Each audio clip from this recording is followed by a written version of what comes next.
Good afternoon, and welcome to the afternoon session of the Landmarks Preservation Commission's public hearing and public meeting for March 17th, 2026.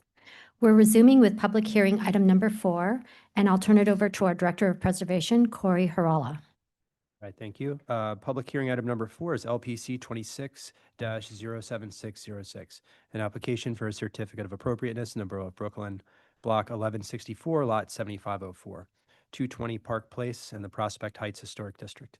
A neo-Grec Queen Anne style row house designed by John V. Porter and built circa 1884, and the application is to combine openings at the rear facade. Good afternoon, Commissioners. Abby Hurlbut, Preservation staff. This application is for work at 220 Park Place, which is located on the south side of Park Place between Vanderbilt and Carlton Avenues in the Prospect Heights Historic District. Do you want me to wait? Okay.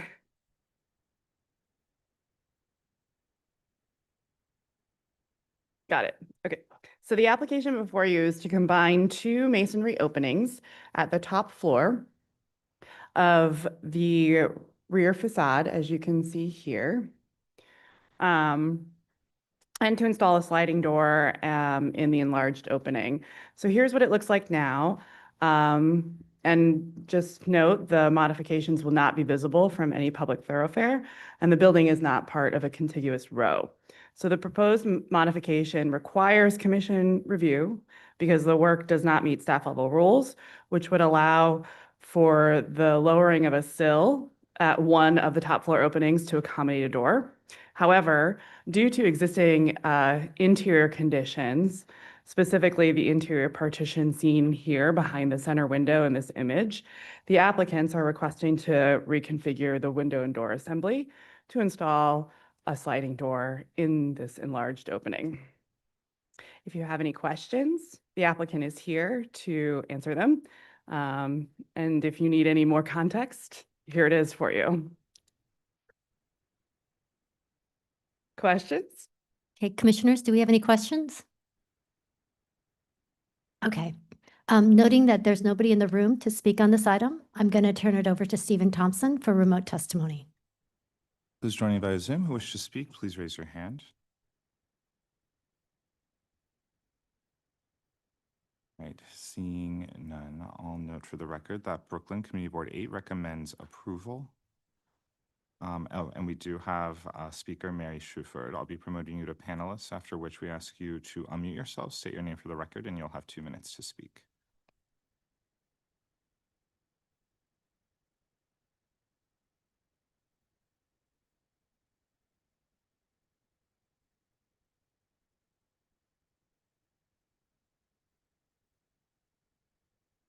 Can you hear me? Yes, we can. Thank you. My name is Mary Schuford. I'm representing the Prospect Heights Neighborhood Development Council in the Prospect Heights Historic District. In 2017, the Landmarks Preservation approved, as part of a broader renovation of 220 Park Place, a significantly enlarged 4-story rear yard addition with a rooftop terrace at the existing 5th floor. The current application is to enlarge a single door, replacing a window, and to repair damage caused by poor workmanship by the previous contractor that did not conform to the plans approved by LPC. The current 5th floor is set back from the facade of the extension, includes 2 punch windows and a single door. The proposal to enlarge the single 34-inch wide opening with an 84-inch wide dual leaf sliding door will require removing 1 punch window and infilling 1 foot 2 inches of remaining space. This modification to the top floor will not be visible from any public thoroughfare and barely visible from the donut. PHNDC therefore has no objection to this application. Thank you very much for your consideration. Thank you. Do we have any further speakers joining via Zoom? All right, that concludes the testimony. Okay, I think the comments were favorable. Commissioners, do we have any final questions? Okay, if not, let's go ahead and close the hearing. Commissioner Mahan, would you make a motion to close the hearing? So moved. Thank you. Commissioner Chen, would you second that? Second. Thank you. All in favor, say aye. Aye. Any opposed? Okay, the hearing is closed. Commissioner Jefferson, would you like to start this discussion?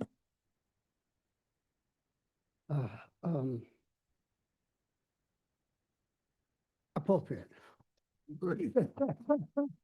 Thank you. Commissioner Kumbay? I find it appropriate as well. Thank you. Commissioner Wilder? Appropriate. Commissioner Ginsburg? Appropriate. Does anybody have any other thoughts? Okay. So Commissioner Jefferson, would you like to read the motion? Sure. In a matter of in a matter of LPC 26 07606 220 Park Avenue, Prospect Heights Historic District. Application is to combine openings at the rear facade. I note that the building style, scale, material, and details are among the features that contribute to the special architectural and historical character of the Prospect Heights Historic District.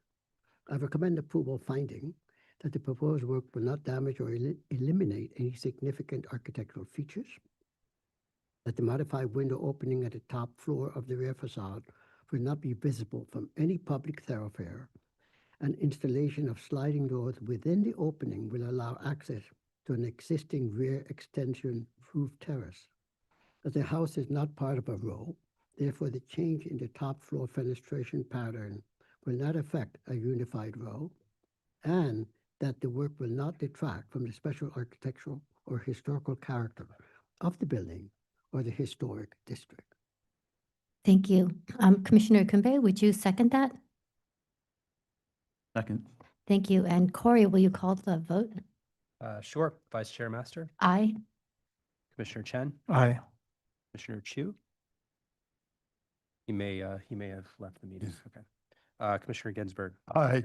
Commissioner Goldblum also stepped out. Commissioner Aquimbe, Aye.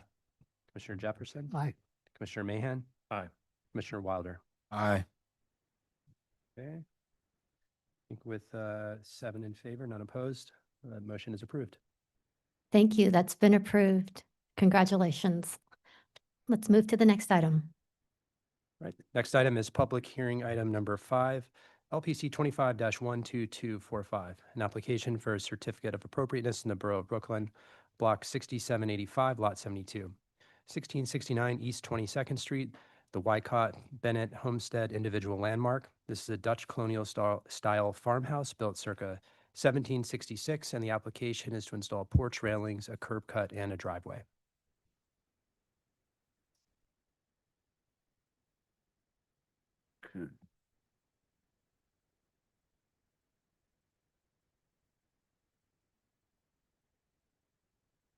Madam Chair, Commissioners, good afternoon. Rick Azar for 1669 East 22nd Street in Brooklyn. The Wyckoff-Bennett Homestead, an individual landmark designated by the New York City Landmarks Preservation Commission in 1968. These are 2 photos from the LPC designation report. Built prior to 1766, this rectangular wood 2-story house is considered one of the best examples of Dutch colonial architecture in Brooklyn. Proposed for the homestead are new handrails at the front and rear porches, at the sidewalk, a new curb cut, and in an open yard, a parking area for 2 vehicles, utilizing an open cell paving system that will allow for absorption of rain and growth of ground cover vegetation. Also proposed is restoration, modification, and new sections of a perimeter wood open picket fence. Here are some contemporary photos at 1669 East 22nd Street. At the top right, the primary west front elevation. Note the 6 columns that support a porch roof that runs the length of the main portion of the homestead. At the bottom right is the east rear elevation, with the porch roof supported by 4 columns. It is on both these porches that handrails are proposed. At the bottom left is a photo of the open yard adjacent to the north and west elevations. This is the area proposed for the open cell paving. These are photos of the existing perimeter fence, constructed of wood. The fence has an open picket baluster design anchored by substantial square newel posts. Viable sections of the fence will be restored. Missing portions will be reconstructed to match. These next two pages are existing condition elevations. At top, we see the 6 columns at the covered porch at front. At the bottom, the 4 columns at the covered rear porch. Looking to the right, we see steps down, up to the door to an addition to the main structure, and below, steps down to the cellar.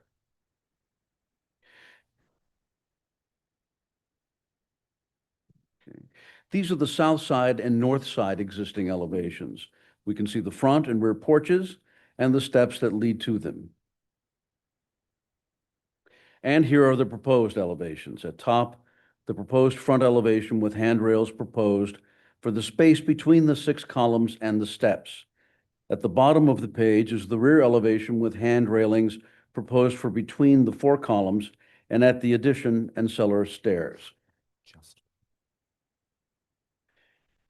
Here are south and north proposed elevations. Note the proposed handrails at the porches and at the steps. And to limit any disturbance of historic fabric, the hand railings will be anchored to the porch deck and the stair treads only. They will not be fastened to the porch columns or the homestead facade. Here are details of the proposed wood hand railing, a 36-inch high rail with a 40-inch high 4x4 newel post. On the front elevation at the top of the page, we can see the handrails situated between the porch columns. This is an existing plot plan. We can see the homestead situated on the protected 100-foot by 100-foot lot and set approximately 60 feet from the street. And this is the plot plan with color highlights outlining proposed work, type, and location. Green for the hand railings, blue for the curb cut, orange for the open cell paving system, and purple for the fencing. Here are details related to the perimeter fence mentioned earlier. At the top are existing condition photos. Below, elevation drawings that show a 48-inch high 8-inch by 8-inch newel post with 32-inch high 1-inch by 1-inch balusters. At proposed elevation 3, to the right, we see reconstructed wood gate with newel posts, and to the left in elevations 1 and 2, the fence opening proposed at the curb cut. Finally, these are specifications on the open cell paving system. The system is made up of a series of interlocked open cells. The cells will be buried in the yard and filled with earth from the site. The open cell construction allows for 100% water permeability, and the system accepts ground or grass or other low vegetation. It also presents a very discrete sightline. Thank you. Thank you. Commissioners, do we have any questions? Commissioner Jefferson? So this building was built in when? 1766. Why do you need railings now? Why what? Oh, a family's moving in and they need it for protection for their children. They want them to go outside. This is an open yard and it's suffered greatly because of that. It's become a dumping ground. There's been all kinds of vandalism, fires, squatters, drug users using the building. They want to be able to take back control of their property. And part of that is allowing their children to play around the house. So this is why they want the railings there. So this was a vacant property for a very long time and a family has purchased it? If I can Oh, go ahead. explain what happened. Thank you. This house was owned by a family for 40 years from about 1980 to 2021, and they loved it. They then sold it to an LLC who purchased it, and it was vacant for about 4.5 years. And the prior owner really let it go to pot. The lawn got overgrown. There was garbage in the front yard. That attracted kids who then broke into the house. There was then graffiti. There was a small fire in the back of the building. We issued violations. We worked with the owner to have them seal the building, put in lights and security measures, but it really wasn't working, quite frankly. So it really needs someone to move in and occupy the building to keep it safe. So that story has changed. We have people Yes. living there now. No, It's now all- it's vacant, but the It's go- applicant before It's going to you, be changed now. People yes, are it will change living now. there. There's going to be habitable. It's going to be Yes, security. There's a fence. All of that stuff. yes. So why do they need the guardrail? As he explained, for the children, live on the porch. Commissioner Ginsburg? So the driveway you're proposing is 18 feet wide, which is very wide. If you made it, it looks like around 12 feet wide, you could keep the tree you're proposing to take out right at the property line. Is there a reason why you're doing the wide driveway there? I think because there are two vehicles and they would want to turn around. But aside from that, this was also situated so that it would take out the least amount of trees, and it takes out two. I'm suggesting you could make it take out one. We would certainly be able to look into that, Commissioner. Thank you. Any other questions?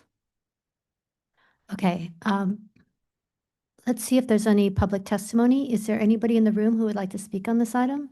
Noting that there isn't, let me turn it over to Sullivan-Thompson. Those joining via Zoom who wish to speak, please raise your hand. The first speaker is Emma Bartley.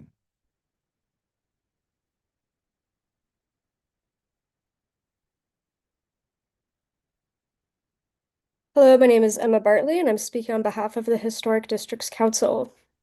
HDC is encouraged to see renewed investment in the Wyckoff-Bennett Homestead, a rare and significant historic resource that has faced years of neglect and uncertainty.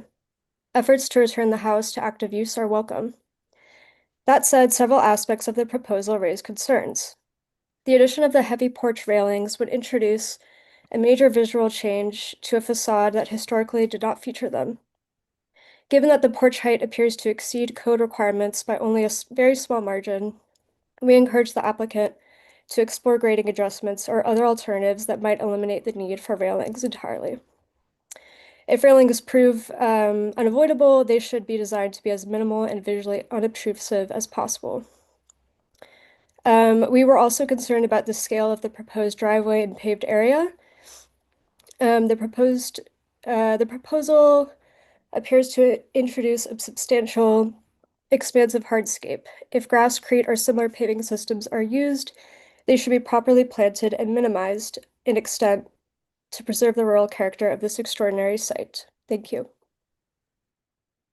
Jeremy Woodhoff.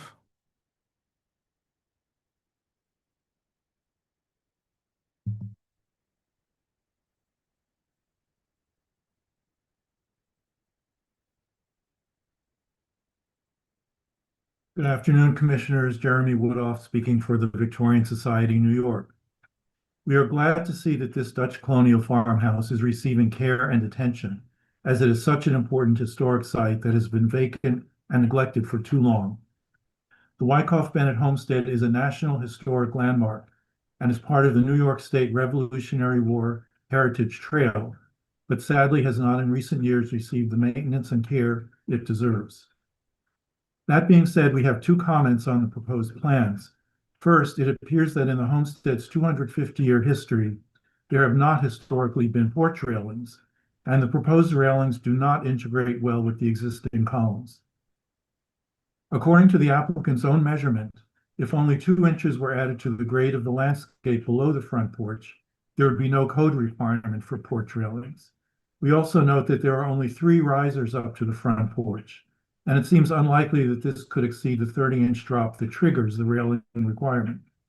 Railings were not historically part of the porch design, would significantly change the appearance of the house, and are therefore inappropriate here. Secondly, we could find appropriate the addition of a driveway and curb cut, but there's far too large an area of permeable paving proposed. We suggest reducing the width of the driveway and the overall proposed site of the easy paved gridded area, For the portion leading up to the front steps of the house, a flagstone or gravel walk would be more appropriate. For the rest of the driveway, we would approve the easy paved grid system, so long as it's planted with grass and ground cover, and not filled with gravel, which would alter the character of the landscape. The intent is not specified on the drawings.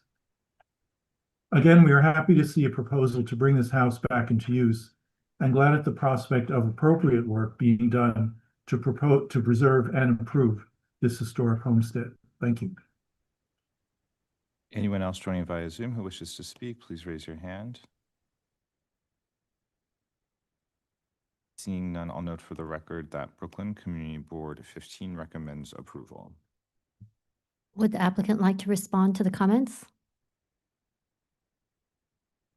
Thank you. Rick Azar. We are certainly willing to work with staff to put together an appropriate width for the paving area. And I understand how the railings are not part of the historic view here, but there are some things that we have to do here to bring this back. And one of them is to allow a family to use this home. And that is why these railings are important. The grading suggested is absolutely true. I mean, that could happen, but it wouldn't protect their children the way that they're hoping that it does. And so, again, I would ask you to note that this is the reason that the railings are there, not because of the grading and what's going on in the front of the building. I'd also like to say that the flagstone walk that is existing now is remaining. It's not being changed in any way. Thank you. Thank you. Commissioner Wilder, did you have a question? Yeah, what was behind the decision to not, or your method of installation of the railings at the porch? The railings will be installed into the deck and into the stair treads only. The idea is to keep it from interfering with any historic fabric, the columns or the actual homestead facade. Thank you. Okay, any other questions? Okay, if not, let's go ahead and close the hearing. Commissioner Wilder, would you make a motion to close the hearing? So move. Thank you. Commissioner Ikumbe, would you second that? Second. Thank you. All in favor, say aye. Aye. Any opposed? Okay, the hearing is closed. Commissioner Goldblum, would you like to start this discussion? Sure. Okay. It's great that they've got a new occupant who's going to take care of this beautiful building, and very, very old building. And I understand the rationale behind the railings, but I think in this case, a more minimal approach would be a better one. I would say, and I'm eager to hear others' opinions, a simple steel railing, minimal profile, painted black, something that would really just recede and not kind of change the general appearance of the building would be a better one. And you might want to combine that with grade changes to make it so that the railing that you put in doesn't have to comply with code in terms of picket spacing, which would allow you to address the safety needs without necessarily complying with the code, which would result in a more visible construction. I think that the landscaping really does need to be reduced. I think that the flagstone walkway should be continued to the left in that little finger that projects off the paved area to the right, so that you really kind of, I mean, the general principle I think should be that the building should sit in landscaping. It shouldn't sit in paving. So that means that wherever the yellow shape abuts the building should be pulled back to allow landscaping to encircle the building instead of the paving. The gravel filled, drivable material is not a bad material from a water management perspective, but it definitely will create a very different setting for this house. And I think that the applicant should really work with the staff to minimize the amount of it. And if as Mark was suggesting, some of those trees can be retained, that's great. Everyone needs to have a place to put their cars. I understand that. So like the area on the side of the house could be kept as long as you provide some little border of landscaping against the side of the house. But I think that in general, you want to work with the staff to minimize the amount of landscaping, minimize the amount of paving or gravel that surrounds the house and maximize the amount of green. Thank you. Commissioner Jefferson? So to me, the beauty of the house is these vertical columns and the spacing between them and the building. And I think the handrail takes away from that, just makes it an ordinary building that I've seen many times. So if they could come up with a detail for the handrails somehow with different material, just have to work it out. I agree that the driveway should be softened in some way, working with staff. Thank you. Commissioner Kumbe?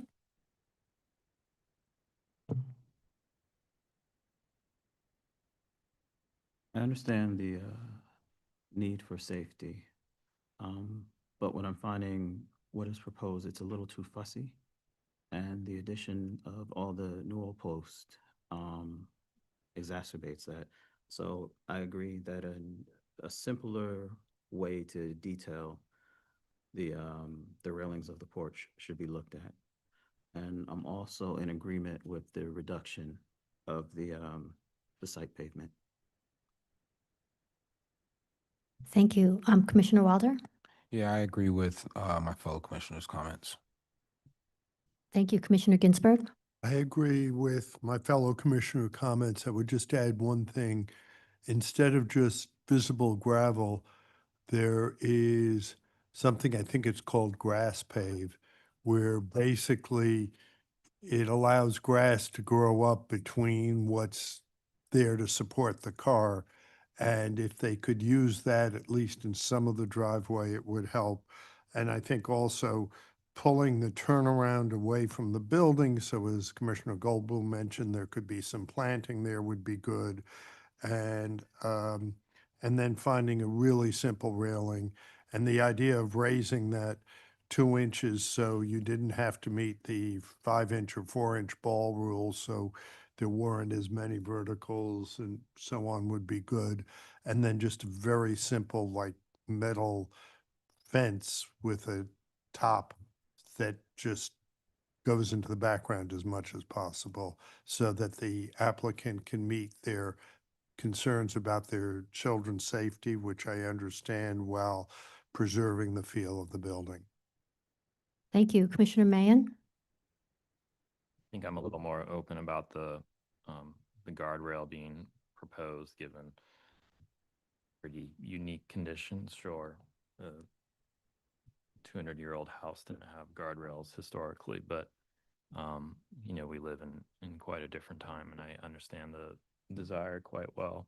I'm okay with it as proposed if the newel posts are eliminated and the guardrail were to attach to the adjacent columns. I think the applicant could work with staff to refine the landscaping proposal. Thank you. Commissioner Chen?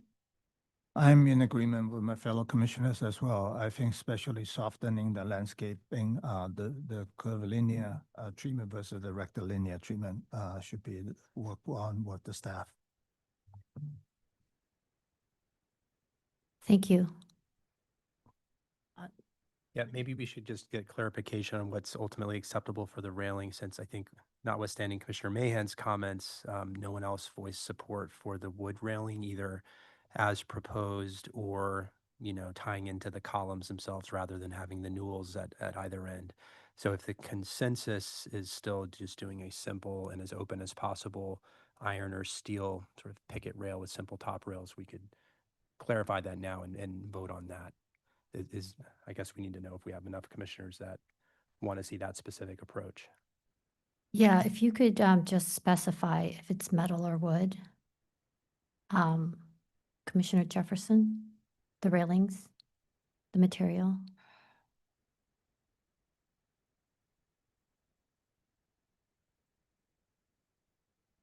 If we have to have.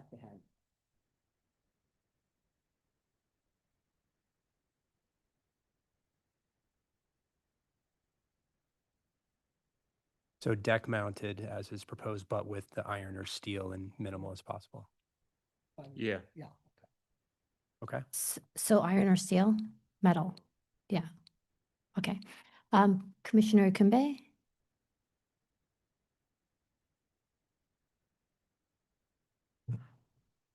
I would go with a simplified railing that would be metal, and it can be, I'm okay with attaching to the columns. Okay. Commissioner Wilder? A simplified railing that can be metal and can attach to the columns as well. Okay. I'm okay with the proposal as is, as Commissioner Mahan had stated. Commissioner Ginsburg? I'd like to see getting rid of the newel posts and either having the railing attached to the columns or a metal railing that could be freestanding but was more minimal. Okay, and Commissioner Chen?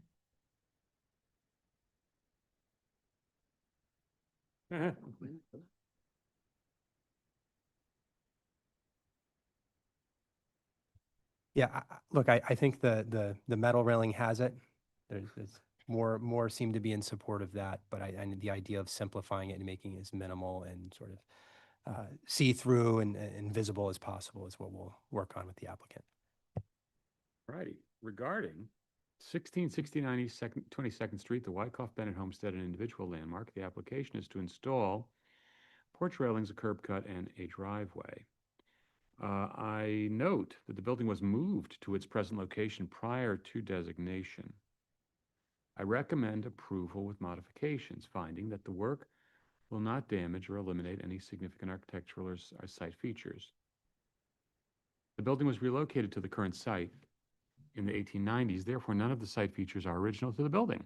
That the installation of simple white painted wood picket railings that no historic paving will be removed or altered to install the proposed curb or driveway. That the location of the driveway and parking area to the north side of the property will not detract from the siding of the house.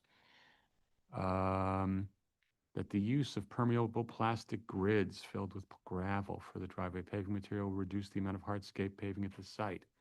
And that the work will not detract from the special architectural or historic character of the building or the individual landmark site. However, I recommend that the applicant work with the staff to design a metal porch railing of minimal profile and minimal infill to minimize its visibility, and that the applicant work with staff to minimize the amount of paving and maximize the amount of green space. Thank you. Commissioner Jefferson, would you second that? So second. Thank you. And Mark, will you call the vote? Vice Chair Master, Aye. Commissioner Chen, Aye. Commissioner Ginsburg, Aye. Commissioner Goldblum, Aye. Commissioner Quimby, Aye. Commissioner Jefferson, Aye. Commissioner Mann, Aye. Commissioner Wilder. Aye. With 8 in favor, none opposed, the motion passes. Okay, that's been approved. With modifications, please continue to work with staff. Let's move to the next item. Right, next item is public hearing item number 6, LPC 25-01608.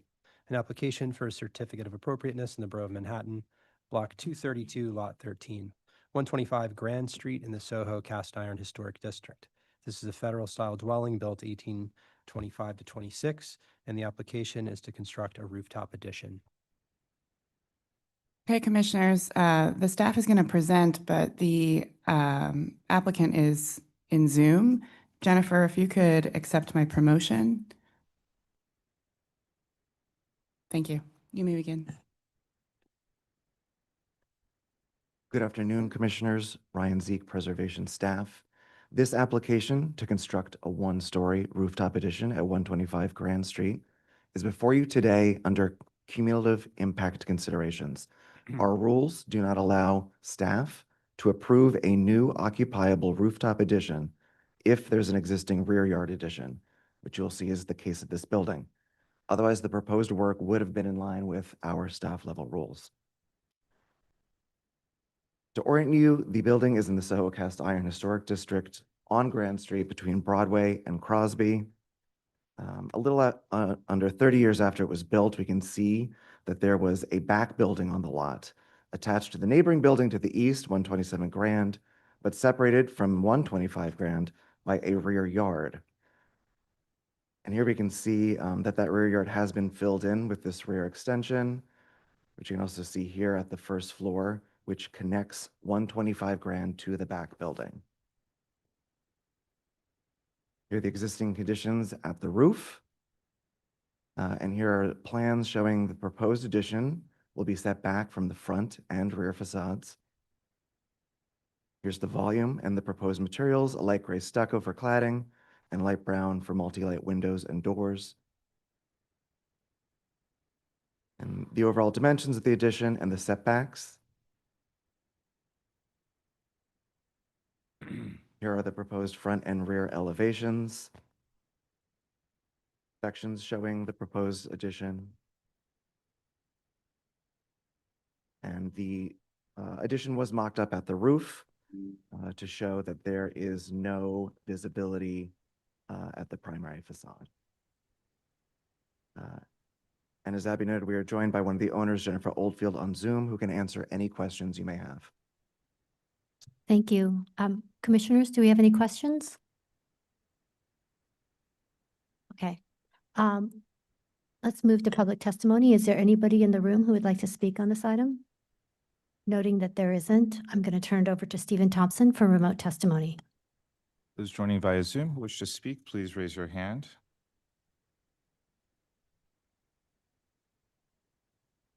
All right, seeing none, I'll note for the record that Manhattan Community Board 2 recommends approval, provided that the ventilation ducts from the neighboring building are not blocked or relocated. Okay. It sounds like, it's supported. Actually, did we look into that?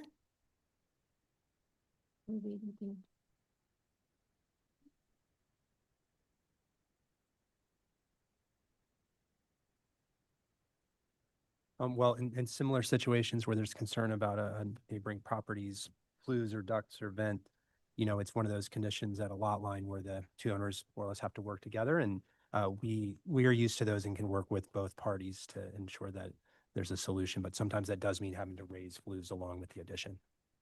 Okay, thank you. Commissioners, any final questions? If not, let's go ahead and close the hearing. Commissioner Chen, would you make a motion to close the hearing? So moved. Thank you. Commissioner Mahan, would you second that? Second. All in favor, say aye. Aye. Any opposed?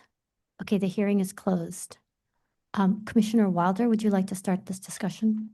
Sure. I think the addition is modest enough that it's not visible from the street. It's set back far enough. So ultimately I can find it appropriate. Thank you. Commissioner Ginsburg? I find this appropriate. Thank you. Commissioner Mahan? Concur. Commissioner Chen? Likewise. Commissioner Goldblum? Agreed. Okay, if there's no other thoughts, then we'll go ahead and read the motion. Excuse me. In the matter of LPC -25-01608, 125 Grand Street, Soho-Cast Iron Historic District, a federal style dwelling built in 1825 to 1826. Application is to construct the rooftop addition. I note that the building style, scale, materials, and details are among the features that contribute to the special architectural and historic character of the Soho-Cast Iron Historic District. Staff also notes that fire insurance maps from the 1850s show the presence of a rear yard between the main building and the back building at this lot, and that a one-story rear extension was later constructed connecting the two buildings. I recommend approval, finding that the proposed work will not damage or eliminate any significant architectural features, that the proposed work will not be visible from any public thoroughfares, that the proposed rooftop addition will be set back from the front and rear facades, and that the cumulative volume of the addition in conjunction with previous additions will not overwhelm the building, that the proposed one-story addition will be simply designed, and the materiality and finishes of the addition featuring punched openings with multi-light windows and doors and stucco cladding will be in keeping with rooftop additions typically found at other buildings within the historic district, and that the proposed work will not detract from the special architectural and historic character of the building or the Soho-Cast Iron Historic District. Thank you. Commissioner Ginsburg, would you second that? Second. Thank you. And Mark, will you call the vote? Vice Chair Master, Aye. Commissioner Chen, Aye. Commissioner Ginsburg, Aye. Commissioner Goldblum, Aye. Commissioner Quimby, Aye. Commissioner Jefferson, Aye. Commissioner Mann, Aye. Commissioner Wilder. With 8 in favor and none opposed, the motion passes. That's been approved. Let's move to the next item. Next item is public hearing item number 7, LPC 26-01550, an application for a certificate of appropriateness in the Borough of Manhattan, Block 567, Lot 17, 22 East 10th Street in the Greenwich Village Historic District. This is a row house built in 1844. And the application is to alter the front facade, construct rooftop and rear yard additions, and excavate the rear yard. Good afternoon, Jason Allen with Workshop Design and Architecture on behalf of 22 East 10th Street. The site is located 3 blocks north of Washington Square Park between 5th and University in the Greenwich Village Historic District. The 2 photo montages to the right illustrate the bulk of the existing and proposed above the cornice line. You can see multiple studio skylights above along the context of East 10th Street. Many constructed during the early 20th century as the West Village became an artist enclave. So the existing and proposed conditions. Block plan, our site is highlighted in red, closer to University. Larger buildings bracket the avenues, and the interior, the block is made up of predominantly 4- and 5-story buildings. Plotted in the diagram are the various rooftop elements in red. It's a combination of studio skylights or penthouse additions. Aerial view of the block for surrounding context from the northwest. Our massing, our building is in red. You can see the block developed over time organically with a variety of additions at the rear. Notably, our neighbor to the east at 24 East 10th with a backyard addition. And then along East 10th itself, there are 3 studio skylight levels further down the block with a larger footprint, but similar geometry as ours. Historic photos of 22 and 24 were actually built as a pair in 1844 in the Greek Revival style. 22 underwent significant alterations in which the windows were grouped, the lintels were replaced, and the attic story was expanded upwards. In the photo from 1968, you can see the lowest level window was grouped and dropped down to the sidewalk level. The front and rear conditions, you could see 24 East 10th in the image to the right with the newly completed addition, the rear back building with the windows facing us, and our neighbor to the east, recently renovated. Our proposal is to remove the existing bulk, the existing 4-story and 2-story extensions, and it's going to be reconfigured. The remainder of that bulk is going to be used to make a code-compliant 30-foot rear yard and a rooftop extension.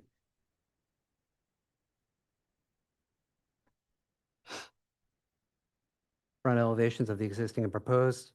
No changes to the approved scope of work. The front facade beneath the cornice line. This was previously presented.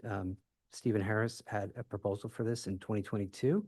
The exception here is we are extending the rooftop skylights and the chimney as seen in the image to the right. This is a plan comparison of the existing and proposed bulk. The existing 16-foot, 4-story rear extension on the top to the east, and a 27-foot deep rear yard, and the lower 10-foot deep 2-story extension. Those will be reconfigured into a 30-foot rear yard with a 10-foot rear extension and another 2 foot at the base, at the basement level. This is a photo of the altered existing gutter line with the rear detail stripped and the parapet extended up past the original low point of the roof.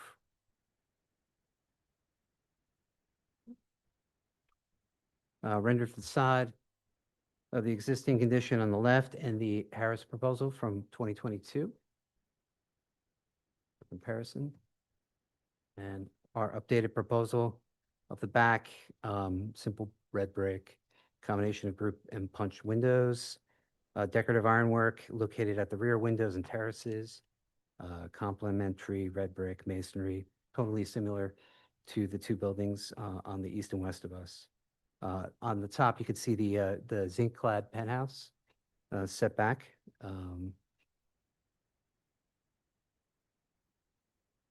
Bit of a better view. It's a bird's eye view of the existing and proposed massing, surrounding conditions. You can see the buildings to the right, 24 East 10th, newly completed. Our massing in the middle with the new configuration. And you can see the existing previous massing with the 4-story high extension. This is a rear rendered view, the proposed materials and composition and context. Proposed massing will have an upper story alignment with the back of 24 East 10th. And the lower story will be pushed back 3 feet from the face of the existing extension, creating a 32-foot, 3-inch yard above the basement level. It's a comparison of the existing rear yard and extension condition on the left-hand side. You can see the rear yard was at 27 feet. Our proposal will pull that back to a 30-foot rear yard and at the basement, and 32 above that. At the rear lot line, we've introduced a 5-foot buffer planted zone. So the cellar extension goes all the way up, except for 5 feet from the back lot line. The cellar would be lowered about 4.5 feet at the front, and an additional 2 feet at the rear lower cellar. This is a full sectional illustration depicting the existing building envelope in red overlaid on our proposed. You could see the angled skylights. There were 2 existing. We've incorporated that geometry into our penthouse, and we've kept, we've used some material contrast to kind of create the silhouette of that front skylight, the forward one that is visible from the street. This is a colored elevation. You can see the brick chimney extension kind of blocks the skylight look in the front, but generally it's going to be 2 colors of zinc contrasting, a lighter and a darker. And I think in the next image you'll get to see the skylight that it's replacing in the front. This is the mock-up. So that's the existing skylight. We're going to recreate that geometry on our penthouse. I'm going to follow that and then frame out the rest of the penthouse. The chimney extension is in green to the left, and the yellow is a pop-up for the elevator overrun. These are street views. It's largely obscured from further down East 10th Street to the west. As you make your way to the corner of University and East 10th, it becomes a bit more visible given the proximity to the corner. You can see the mock-up here, this image here, in position number 1. You can see a bit of the penthouse and the chimney extension. Further across University, pulling back from the corner, you can see the mock-up in these images.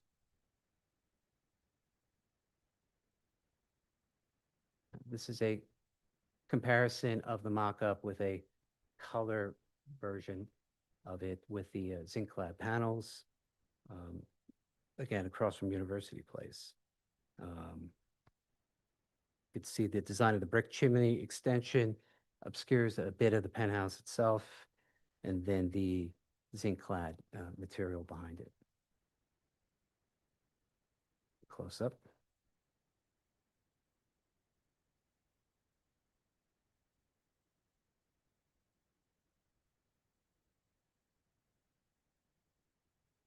Appendix plan comparison. Existing on the top, proposed on the bottom.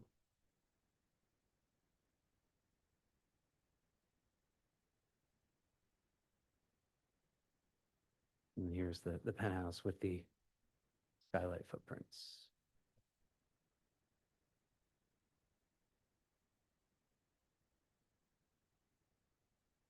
Another look at the context from the northeast. And to the mock-up. The previous proposal from Stephen Harris on the left and ours on the right. No changes beneath the cornice line. All the work from the street is above the cornice line. And the rear for comparison. Some precedents in the area. Directly behind us, 17 East 9th, recently approved, 5 stories up, rear addition and a penthouse. And a little bit to the west, 23 East 9th. Similar scope of work. That's everything. Thank you. Thank you. Commissioners, questions? Commissioner Ginsburg? The fourth floor rear, you seem to be moving it slightly. Normally, that's not something we like. What is the reason for that? Yeah, I think, let me just go back a couple photos. We have our neighbor at 24 East 10th. Gonna get the context photo of the back. They have newer brickwork on the east side of us, and we thought that our brick, see, this is the original alignment here. This is the story you're talking about. We pulled this out. We just thought that it was more cohesive since this work was done recently, and this brickwork back here. It would just be a better pairing, having our facade at that position at the rear. I'll just go back if I can to the photo so you could see a little bit better. Yeah. So that's a good photo. So it's going to match this facade at 24 East 10th. But it wouldn't be a big problem to keep it where it is? Yeah, it's 2 feet. It's certainly something we can work on. Commissioners, any other questions? Okay, let's move to public testimony. Is there anybody in the room who would like to speak on this item? Noting that there isn't, let me turn it over to Sullivan-Thompson for remote testimony. Those joining via Zoom who wish to speak, please raise your hand. The first speaker will be Chloe Gregoire.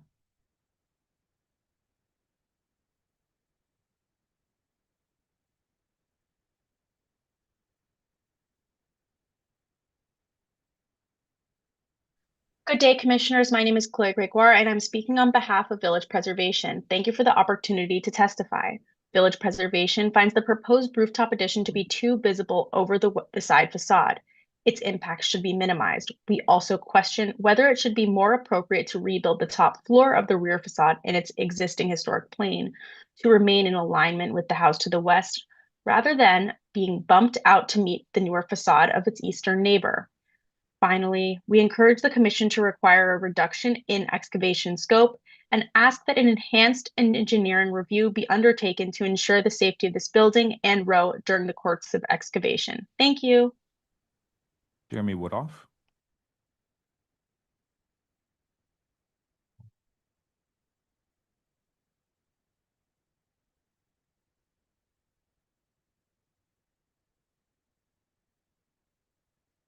I'm Jeremy Woodhoff, speaking for the Victorian Society, New York. The early 20th century alterations to the front facade of this house probably should be considered a significant alteration, as they introduced studio-type windows to each floor. This was a kind of change that reflects an important shift in the occupancy and character of the village. The proposed work would essentially preserve this earlier alteration. It would eliminate the unfortunate later change to the parlor floor window. And we view the lowering of the parlor floor sill beyond its original position to be an insignificant change. We think also that the addition of some brownstone detail to the entrance door is reasonable and won't significantly change the character of the facade as altered in the early 20th century. We find the rear yard and rooftop additions appropriate. The addition on the roof will be visible, but only from a distance and in a roofscape context that makes it unobtrusive. Thank you. Do we have any further speakers joining via Zoom? All right, seeing none, I'll note for the record that Manhattan Community Board 2 recommends mixed approval, including approval of the rooftop addition, chimney extension, provided that the visible window is of a historic design. They approve of the demolition of the non-historic rear extension and fire escape, and the rear facade design if there's a modification at the top of the wall that provides visual resolution. The Community Board recommends denial of the excavation unless there is a study that assures the integrity of the property and adjoining properties. Thank you. Do you want to respond to any of the comments? Yes, we have done the enhanced engineering review. That's been processed at LPC. So we're aware of the concerns with the excavation. And certainly we've got our engineers on board to handle that aspect. I think we are matching very similarly the excavation at 24 that's already been performed. These projects were a pair at one point, earlier presented here at LPC. This lot was sold. So the current owner, this is his development plan, but it very closely resembles a lot of the engineering approvals that have been presented before the board. I think the major change is probably the penthouse and some of the bulk. Thank you. Commissioners, any final questions? Okay, if not, let's go ahead and close the hearing. Commissioner Goldblum, would you make a motion to close the hearing? So moved. Thank you. Commissioner Jefferson, would you second that? So second. All in favor, say aye. Aye. Any opposed? Okay, the hearing is closed. Commissioner Mahan, would you like to start this discussion? Sure, I think this looks quite straightforward. The work on the front looks good. It's restorative in nature. The rooftop addition, I find to be modest. The rear yard addition to be handsome, straightforward, in keeping with what we regularly approve. As Commissioner Ginsburg was getting at his question, however, we typically ask that the top floor be maintained in the same plane as it already exists, and I would ask that be the case here as well, but otherwise find this appropriate. Thank you. Commissioner Chen? Yeah, I'm in agreement. I think the rear top floor should be retained and restored. Thank you. Commissioner Goldblum? I agree. I would also add that I think those top floor windows should be retained except for where they need to be turned into a door. Thank you. Commissioner Jefferson? Good. Thank you. Commissioner Kumbay? I agree with the comments of having the plane of the rear facade at the top floor to be retained, and then also that the windows match existing openings. Thank you. Commissioner Walder? I agree. The plane should remain, and as well as the windows. Thank you. Commissioner Ginsburg? I agree with my fellow commissioners that it's all appropriate except for they should keep the fourth floor at the rear wall at the current location. Thank you. Commissioner Mahan, would you like to read the motion with those modifications? Sure. In the matter of LPC 26-01550, 22 East 10th Street, Greenwich Village Historic District, a row house built in 1844. Application is to alter the front facade, construct rooftop and rear yard additions, and excavate the rear yard. I recommend approval, finding that the removal of non-historic infill at the basement and parlor floors and modifications to the height and placement of the parlor floor window opening will return the primary facade closer to its significant early 20th century appearance as evidenced by historic photographs. That the proposed parlor floor window assembly will match the historic upper floor windows in terms of configuration, operation, details, material, and finish.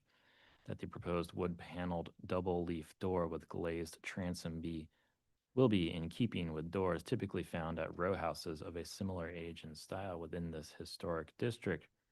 That the proposed zinc-clad rooftop addition, bulkhead, and metal railings, which will be moderately visible over the lot line facade from along 10th Street and University Place, will be in keeping with typical utilitarian rooftop accretions in this historic district and will not call undue attention to themselves in the roofscape. That the proposed work at the rear yard will not be visible from any public thoroughfare. That the demolition of the existing rear extension and the construction of a new rear yard addition will not damage or eliminate any significant architectural features. That the proposed 3-story plus basement addition will project minimally into the rear yard and will not significantly diminish the block's central green space. That the materials and details of the rear addition, featuring brick cladding, punched masonry openings, and metal railings, will be in keeping with rear yard extensions found within this block and throughout the historic district. That this block features a variety of conditions at the rear yard, including a number of full-depth extensions, masonry walls, and secondary structures. Therefore, changing the grade of the rear yard will not detract from a cohesive green space. That the excavation for a below-grade rear addition will be set back 5 feet from the rear lot line to allow for the possibility of future significant plantings, and that the proposed excavation of the rear yard will be conducted in compliance with Department of Buildings regulations under the supervision of a licensed professional engineer to protect the building's facades and the adjacent buildings. I further ask that the top floor of the rear facade be maintained in the existing plane as it is now. And that the applicant work with staff to evaluate the existing window openings. Thank you. Commissioner Chen, would you second that? Second. Thank you. And Mark, will you call the vote? Vice Chair Master, Aye. Commissioner Chen, Aye. Commissioner Ginsburg, Aye. Commissioner Goldblum, Commissioner Quembe, Aye. Commissioner Jefferson, Aye. Commissioner Mann, Aye. Commissioner Wilder. Aye. With 8 in favor, none opposed, the motion passes. Okay, that's been approved with modifications. Please continue to work with staff. Let's move to the next item. Next item is public hearing item number 8, LPC 26-06937, an application for a certificate of appropriateness in the Borough of Manhattan, Block 644, Lot 64, 69 Gansevoort Street in the Gansevoort Market Historic District. This is a modern-style restaurant and apartment building at the rear, designed by George H. Seuss, built in the 19th century and altered from 1907 to 1949. The application is to alter the storefront and construct a rooftop addition.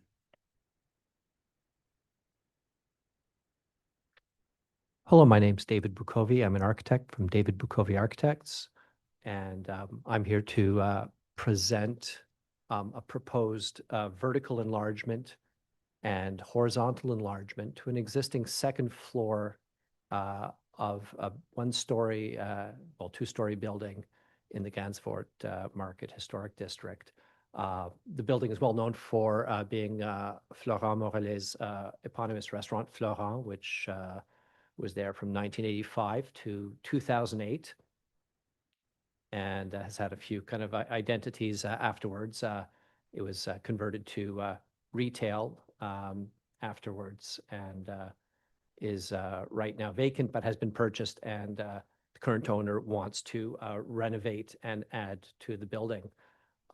There's going to be three things that I'm going to propose. One is the vertical and horizontal enlargement. The second is an alteration to an existing door. And the third one is an alteration to the rear wall of the building, which would introduce a large amount of glazing to bring in light from the north.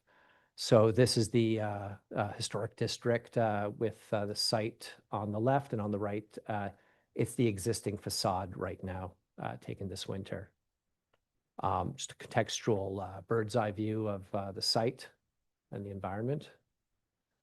And this is a photo on the left of the building in its kind of pre-renovated, pre-1949 alteration. The historic district is from 2003, but prior to that, there's been a couple identities that the building has had. At the north end of the site, it was a 4-story tenement building.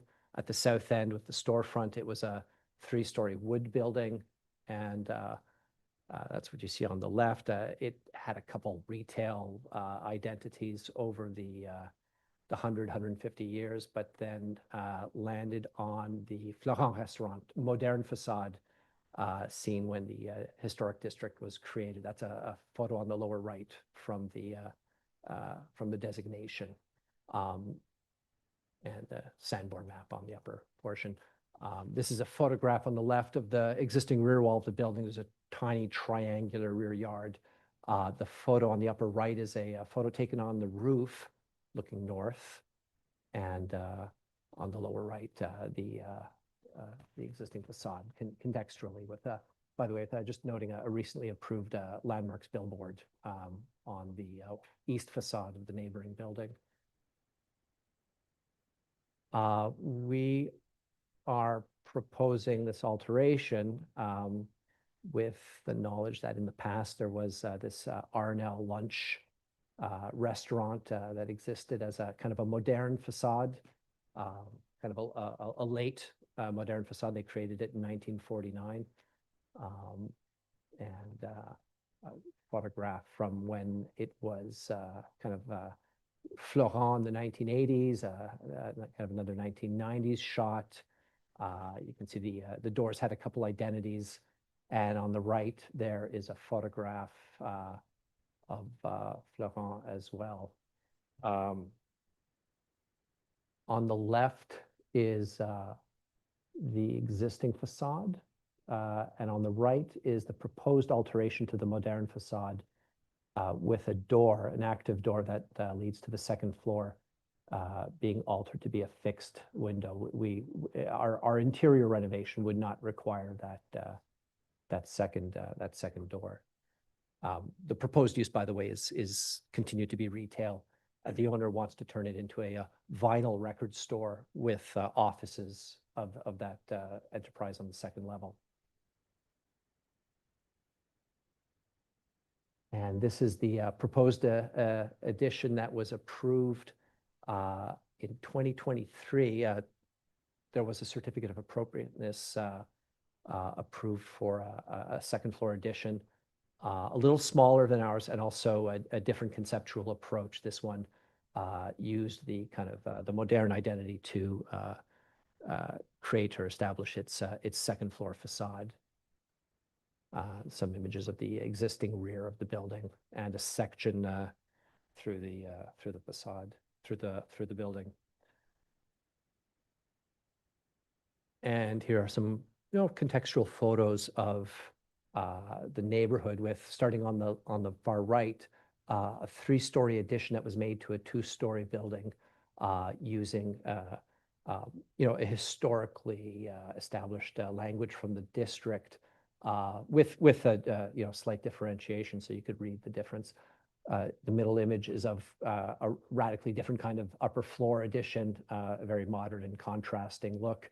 And the photo on the left isn't an addition, but it's an original building in the neighborhood in the historic district. It's an existing 2-story commercial building with wide windows on the second level above the storefront. And the image on the left is the existing facade. The image on the right, the drawing on the right, is our proposed facade, looking in perfect elevation with the second floor, a large kind of narrow sightline steel glazed window system and parapet wall, and then farther back is a stair bulkhead that would provide access to an intensive green roof, and at the very top a screen for mechanical equipment. This is an image kind of cutting through. So on the right, we've kind of cut through the building, and you're looking at beyond the parapet wall at the setback of the kind of the full elevation of that second floor addition, expansion of the existing second floor. And then cutting yet further back is what the stair bulkhead looks like. The stair bulkhead is barely visible, which you'll see in the mock-up images. Drawing on the left is the existing rear facade of the building. The drawing on the right is the proposed rear facade alteration with the glazing, fire-rated glazing, and then brick above where the stair bulkhead would be.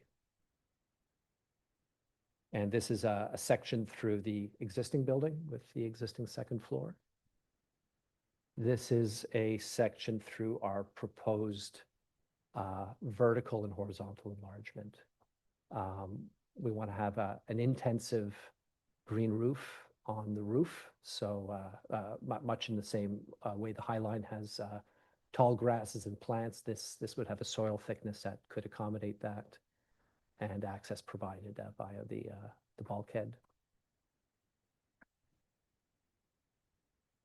This drawing is the existing building in orange or magenta in contrast to our proposed alteration. This image is our proposed alteration with the previously granted certificate of appropriateness structure highlighted. Our building is clearly taller. We're proposing a taller interior. Much of that is intended just to provide joy and wonder to the users. A series of sightline studies. So, clearly the second floor horizontal and vertical enlargement is visible. The stair bulkhead is barely visible, not visible when you're right across the street, but we have some views on angles. This is a rendering slicing through the building, giving you an idea of the proposed alteration with the intensive green roof and narrow sightline steel casements, commercial steel casements of the second floor. And that's just showing the existing structure in contrast to what we're proposing for the change. These are a series of plans: cellar, first floor, second floor, third floor of existing, and same thing proposed. These are some 3D visualizations. The prior approved C of A and our proposed C of A, our proposed alteration. We're proposing a different approach. The prior one was using the materiality of the modern facade, echoing that. That's one approach. We're proposing a different one, which would try to use the kind of language of the general language of the contextual environment of the historic district. This is an anomalous facade. There aren't many modern facades. I think this is the only modern facade in the Gansevoort Historic District. And an interesting historiographically, it's also a late example of this. Its real heyday was maybe 1930s, early 40s. The owners of the R&L restaurant created this facade in 1949, and it's a modest one, beautiful, and befitting the kind of industrial gritty quality of the neighborhood. And these are a number of just slightly different angles of the similar view with the recently approved billboard on the east elevation of that neighboring building to the west. Some images of materiality, color. We propose a medium gray for the the narrow sightline steel casements, brick, the facade. This is a view of the street with the existing building. Montage of the elevational photos of the street. And this is the proposed. So we feel the Arnell restaurant, Florent, modern facade is clearly there as an identity, and our addition's meant to, while being clearly an addition and visible, is meant to be a commercial addition that is consistent with the general environment. This is a photograph of the mock-up on the left. The orange and wood structure is the facade. And we have, maybe in the very back on the left, right back here. Beyond, you have the stair bulkhead. And that concludes the presentation. Thank you. Commissioners, questions? Commissioner Ginsburg? So I have a few questions. You slope the roof so it is highest in the front, making the facade biggest in the front. Mhm. Why did you do that? It's a drainage solution so that the storm drainage leads to the back. Why couldn't it lead to the front? It could. And- We would have to raise the bulkhead a little bit to get the access, but I'm sure we could figure that out. And then the second question is, the general ceiling seems quite high on that second floor. What was the reason for that?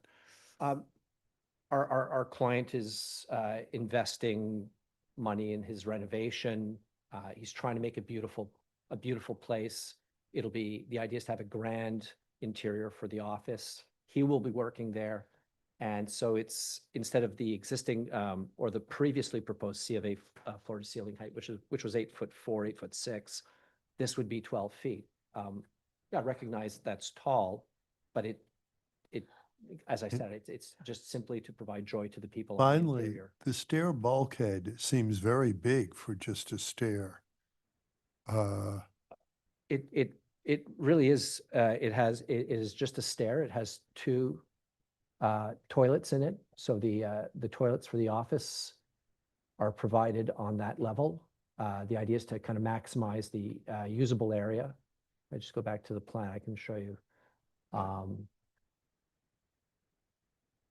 So this is the stair bulkhead, stair coming up, kind of a landing area, and two restrooms. So it could be significantly smaller if the restrooms were on the floor below.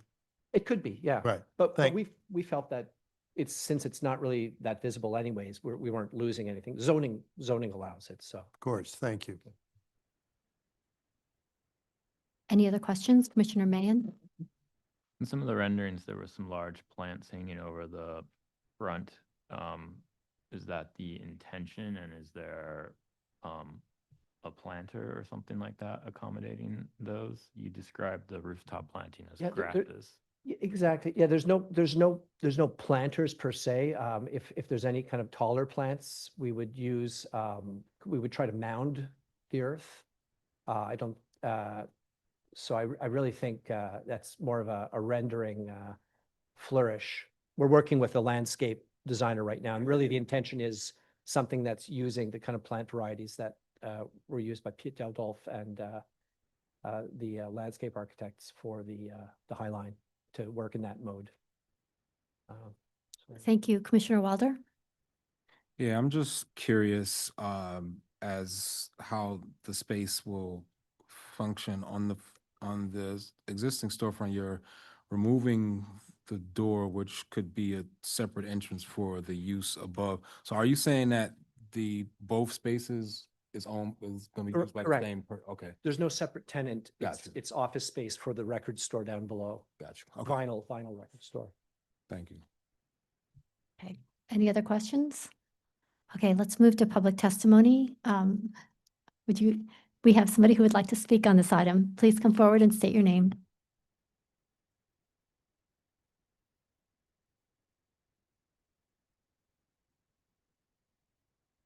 There we go. Good afternoon, Commissioners. Simeon Bankoff, longtime preservationist.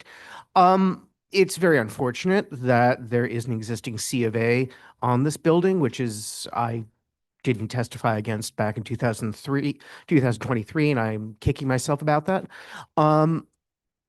I would like to actually ask simply a simple question, which is, what are we actually preserving here? One of the features of the Gansevoort market was, as the LPC talked about, the kind of half-finished nature, the fact that these buildings were half destroyed and used as marketplaces, many times losing their top floor. This is kind of completing a top floor and really building sort of two new floors. It's almost putting in a new building. I really just sort of question, what context are we going for? What is the broader sense of place that we are attempting to preserve here? Thank you. Thank you. Is there anybody else who would like to speak on this item? Noting that there isn't, let me turn it over to Sullivan-Thompson for remote testimony. Those joining via Zoom who wish to speak, please raise your hand. Our first speaker will be Chloe Gregoire.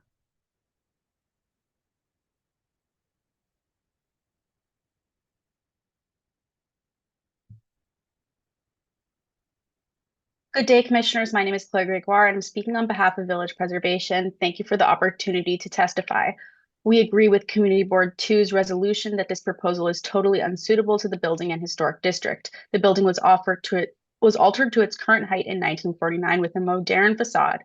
These significant alterations were reflective of changing uses in the Gansevoort Market Historic District and should be retained.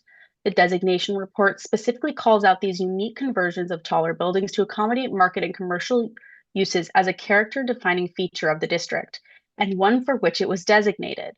For many years, this particular building was home to beloved neighborhood establishment Fleuron, making it its existing storefront and recognizable massing all the more significant. Any addition would need to be substantially lowered and set far back from the Gansevoort Street facade to even approach appropriateness here. It would have to be, at most, minimally visible versus the existing proposal, which is extremely visible and obtrusive.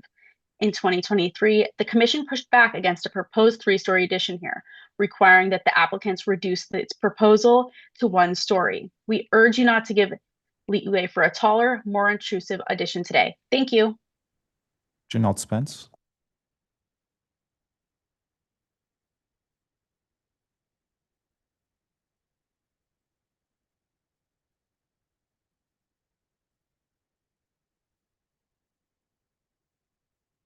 Janelle Spence, please accept the invitation to be promoted to panelist.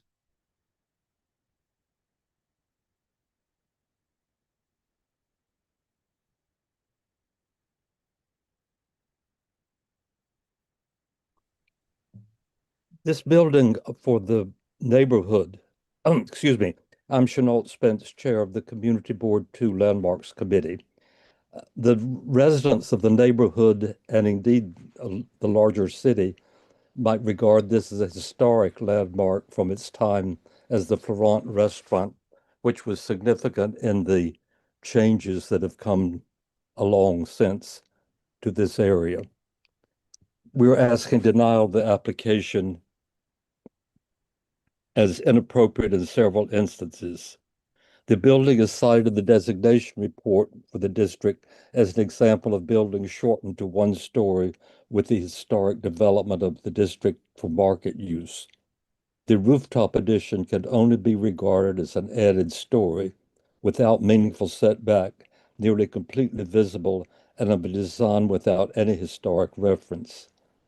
This was described by the applicant as an office for the shop on the ground floor. It is in fact a full-blown penthouse.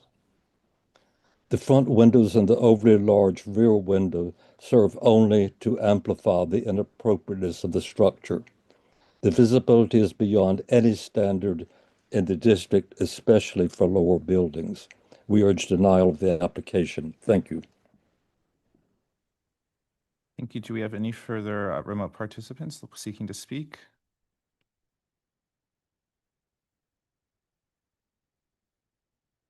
All right, that concludes the testimony. Thank you. Did you want to respond to the comments? Sorry, we also have something from HTC. They weren't able to speak, but they asked us to note that HTC recommends that the proposed rooftop addition be set further back. Sure. We understand that this would be a change. The proposed development is a change from the existing condition. But the Gansevoort meat market has a history of rooftop additions. We showed two. There are many more. It is not kind of frozen. There have been visible rooftop additions. So we regard ours as one in a succession of rooftop additions. I love Florent. It was a wonderful restaurant. I'm sad that it's gone. But I guess that's part of the evolving kind of commercial nature of the environment. And as we can see from the building's own history, it had many iterations, many strange ones. Actually, it was two buildings that became joined and 4 stories, 3 stories. It's had a life, and I guess we think that buildings have lives that continue. We want to respect their history, and there's an owner that wants to continue to use it and make developments. So I guess that would be my response. Thank you. Commissioners, any final questions? Okay, if not, let's go ahead and close the hearing. Commissioner Kumbe, would you make a motion to close the hearing? So moved.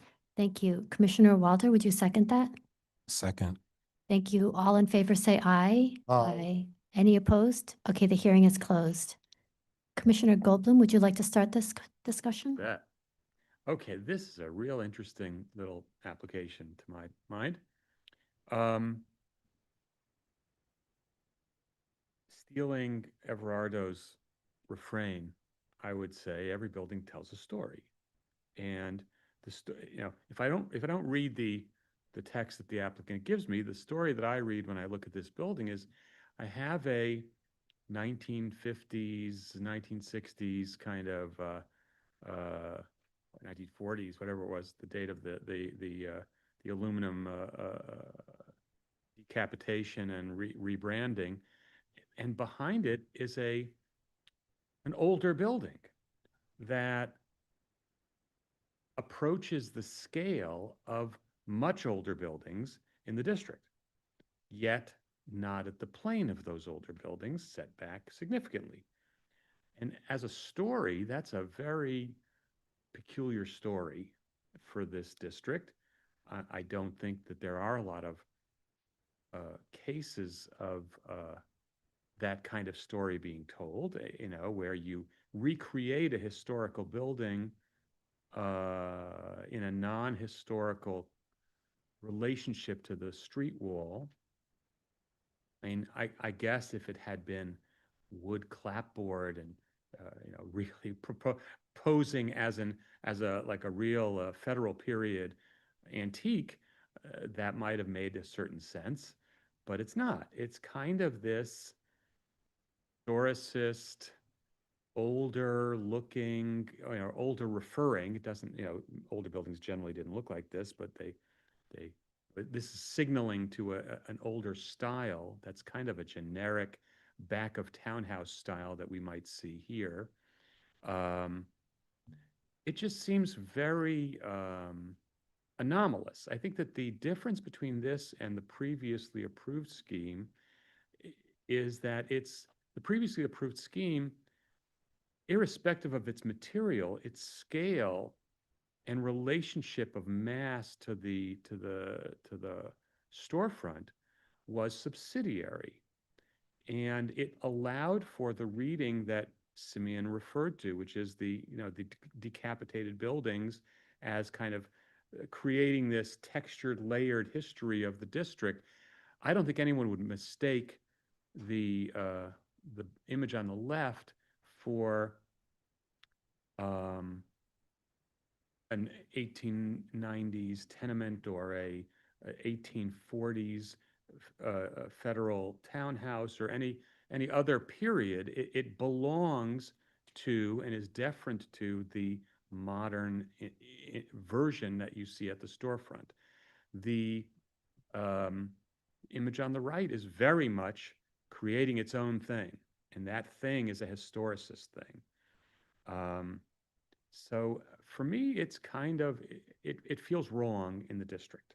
Far be it for me to oppose joy and things like that, but I think there's, people in our business are in the business of providing joy when they can afford it. And I think there's lots of ways to skin that cat, and I don't think this is the only way. I think that you can make a joyful, wonderful space without making it kind of talk funny in the district and without having it dominate a historic storefront and a building that's kind of identified as a one-story building. And to the extent that you can, if you were to ask me, is the building on the left a one-story building? I'd say, yeah, it's a one-story plus a bulkhead or something very functional and simple and set back and low key. That is not what you would say looking at the image on the right. So I think it's got to be lower. I think they should look again at the materiality. I don't have a problem with the rear facade or the bulkhead because of its lack of visibility, and because as you see this building from behind, if you can, it's much more in kind of context with those other buildings, and it doesn't have that identity issue that I've been talking about on the front. Thank you. Commissioner Jefferson? I think my fellow commissioner has touched all the bases. I do think the materiality is one and the scale is one. And by pushing it back and kind of looking at the material, it's clear from the left-hand side, it's much, the original has its presence. And in the newer one, the original is fighting the brick facade of the other one, and they're in conflict. The new edition is dominant. So, of course, I prefer the left facade. Thank you. Commissioner Kumbe?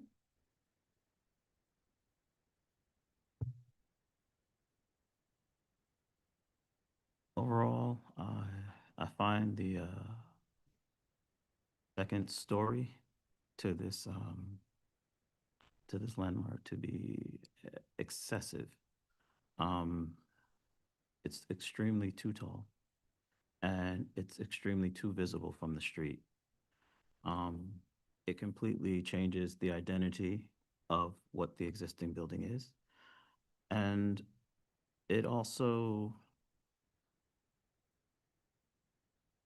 kind of brings it into a new archetype, if I could say. And the addition reads more as a floor as well. That also being the case, I think the bulkhead itself is oversized. And because it spans the entire rear yard. So when I look at it, it reads as a story. I know we're not looking at the rear facade, but it does read as a story. So I don't know if it could be made smaller in some capacity and not so overpowering. Thank you. Commissioner Walter? Yeah, I guess I will kind of add on. I do think that the addition, which is reading as a floor, is much too visible in size as well as materiality. And I think even I may not have an issue with the stair bulkhead, but I think if it depends on what happens if that addition is set back where it's not as visible, because now that bulkhead may be visible. So I think if those were the changes that would need to be considered. And then also, I don't know, it's a small thing, but I would just keep the door at the facade. I think it's not a huge storefront, and I don't think removing the door really adds anything, but I do think if you're having so much of this addition visible, that's the least thing. It's like a compromise of something you can keep to kind of retain that historic storefront. Thank you. Commissioner Ginsburg? So I agree with my fellow commissioners, starting with Commissioner Goldblum, but I want to add, I think the previous edition is a baseline as the maximum. And I see two choices: not sloping the roof or sloping it back. Instead of having 12-foot ceilings, looking at 10 or 9-foot ceilings, and then either having the same basic facade as you have there, or if it's taller, pull it back so it's no more visible than the facade on the left side. And I also feel that the materiality on the left side is significantly better, more appropriate as a rooftop addition. But as many have said, the addition on the right side overwhelms the existing building. Thank you. Commissioner Mahan? Thank you. I think the last comment Commissioner Ginsburg made says that, you know, it's really about proportion relative to the original condition. And so in that consideration, you know, I do think it's much too large, much too visible. You know, it could be modified by some combination of, you know, lowering the height of the second floor addition and pushing it back. I certainly, you know, would not sort of attempt to dictate that the materiality and expression on the left-hand side is what needs to be followed, but there was a kind of idea about relationship to the historic building there. And so I think the actual vocabulary needs to be rethought as well. I concur with Commissioner Goldblum that this is townhouse rear facade vocabulary. That's kind of a new one. Yeah, so more work is needed. Thank you. Commissioner Chen? I think the commissioner said it all, and including the testimony. There's more than one way to bring joy, and really depends on how you want to reinterpret it based on your needs.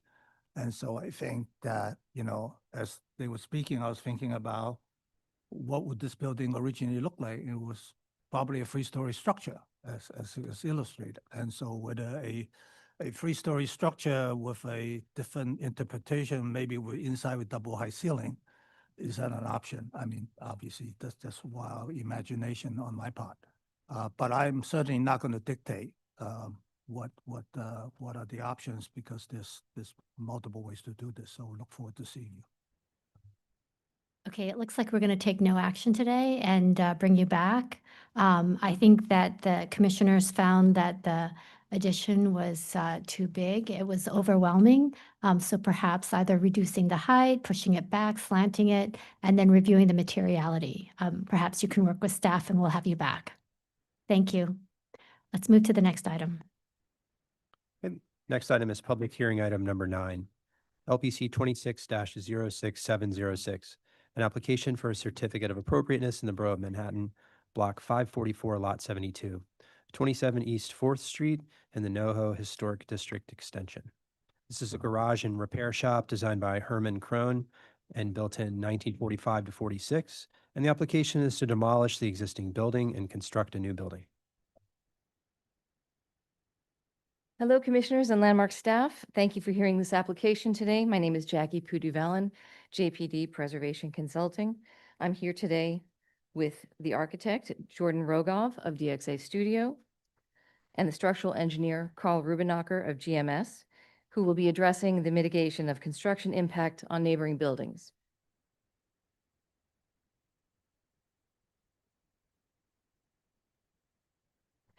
What we're showing you today is a proposal for the demolition of an existing 1-story garage and the construction of a new 9-story building. Previous proposals for a new building on this lot were approved at hearing in 2014 and 2023. Please note that because of the recent City of Yes rezoning, the current height and massing of the new proposal is as of right. The site is located on the north side of East 4th Street, mid-block between Bowery and Lafayette. To its east is the Merchants House Museum, a federal house and individual landmark. And to its west is a classical revival 9-story store and loft building. Here on the left is a map showing the location just within the north end of the NoHo Historic District extension. And at the rear of this site is a historic former stable court that's not a public way, but it is accessible by an alley from Bowery through a gate. Here's the front of the garage that's presently on the site. Up until the 1940s, there was an early 19th century townhouse on this location. The garage was constructed in 1945 to 46, and it extends to the rear of the lot. The garage is an unadorned structure, not one for which the district was designated. That was the Commission's decision in 2014 and 2023 when it voted to approve the demolition. Here's just a wider shot of the lot with the garage and its neighbors. And here are additional photos for context. On the left are photos looking east and west on the street between Bowery and Lafayette. And on the upper right is a photo of the rear of the garage and the parking area that's currently behind it. And in the lower right is a photo of the alley that provides that access to the rear of this site from Bowery. Here are elevations of the previous proposals that commissioners voted to approve on this site. On the left is a building that was first presented in 2011, approved at public meeting in 2014, and a certificate of appropriateness was issued in 2018. At that time, the massing was not as of right, and a zoning variance was required by city planning. That zoning variance approval was denied by city council vote in 2018. So in 2021, the design on the right was first presented to LPC with a building envelope that did meet zoning at that time. This design was approved at hearing in December of 2023, and a status update letter was issued in February of 2024. Sorry, I know this is a very dense presentation with lots of dates. That status update letter listed numerous conditions that would have to be met in order for the permit to be issued by LPC. The purpose of these conditions is to create an extensive program of investigation, monitoring, and remediation in order to ensure the safety of 29 East 4th Street, the Merchants House Museum. Ownership was happy to adhere to these stipulations for the prior proposal, and they will be happy to adhere to them again. And I'm just going to take a moment to actually read from that SUL because most of the commissioners here now were not present for that previous proposal. In voting to approve this proposal, the commission stipulated that prior to issuance of the permit, an extensive monitoring and remediation program must be devised for the adjacent Merchants House Museum in consultation with a plaster expert, including confirmation of the appropriate standard for vibration tolerance, a survey of the existing plaster conditions, a stabilization plan, and a remedial plan to address any physical damage at the Merchants House caused by the approved work, that LPC and interested parties will be notified in real time of any breach of the vibration threshold, and notice of any breach of the optical threshold monitoring within 12 hours, that based on consultation with LPC staff and the plaster expert and the plaster survey, the applicant shall put in place prior to the issuance of the permit a remedial fund or equivalent financial instrument to support plaster repairs at the Merchants House Museum for any physical damage caused by the approved work at 27 East 4th Street, and that the applicant shall provide LPC staff weekly status reports once excavation begins until the exterior of the building is completed, and staff and LPC consulting engineer will make site visits during the foundation work at 27 East 4th Street in consultation with staff. So, to add to that, the structural engineer who's been involved with this project for 15 years, and who will describe in detail later in the presentation what exact measures will be taken. Excuse me. is also planning that in addition to that, what the SUL called for, the excavation at the site of 27 East 4th has been designed so that there will be no excavation within the line of influence of the footings of the merchant's house, and all excavation will be done with handheld equipment. The foundation will be benched away from the merchant's house with auger piles to be used because they minimize vibrations. There will be a pre-construction survey prior to the work. Crack monitors, including telltales and optical monitors, will be used extensively, and vibration monitoring will start 1 month before the work begins to reestablish a baseline. Here we're just looking at a study of scale of the buildings on the north side of East 4th Street. The buildings to the east of 29 East 4th Street are outside the district, but to the west of our lot are tall store and loft buildings dating to the late 19th century. And as you can see, the proposed height of 27 East 4th Street is consistent with those other buildings in the streetscape, which are in the NoHo Historic District. Here's a study of the south side of the street on this block. You'll note the proposed height of 27 East 4th Street is consistent with the height of the tall mid-block building across the street.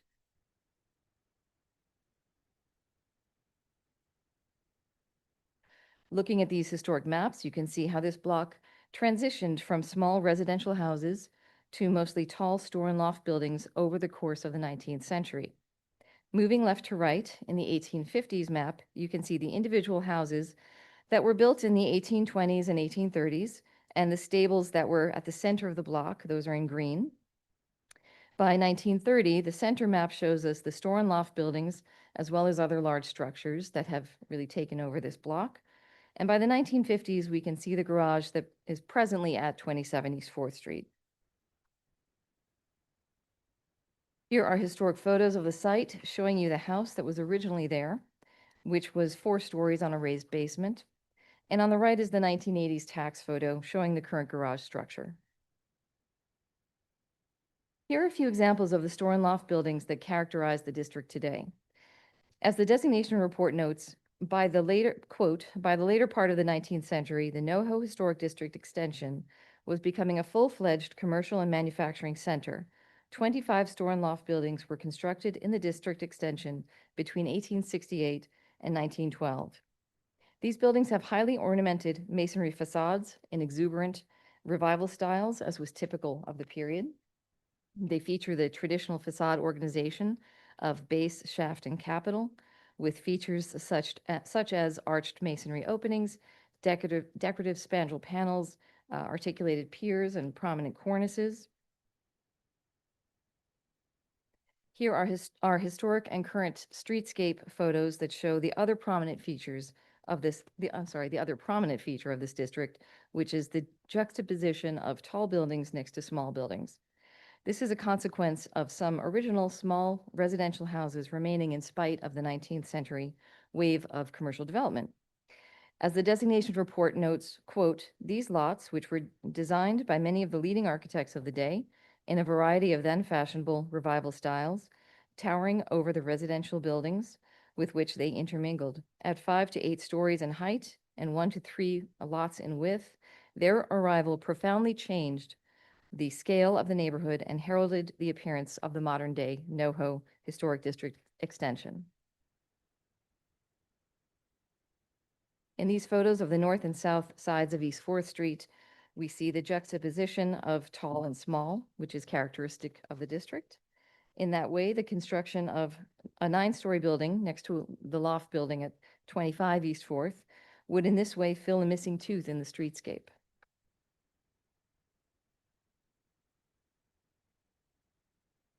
And as with any other historic district in the city, the Commission has approved a number of new buildings in the NoHo extension.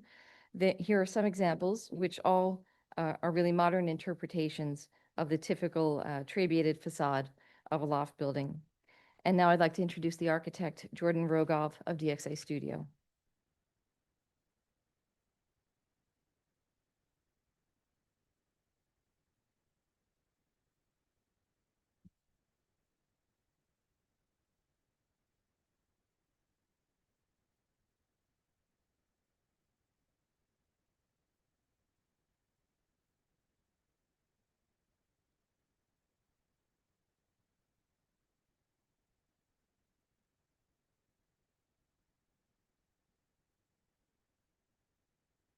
Very well. There you go.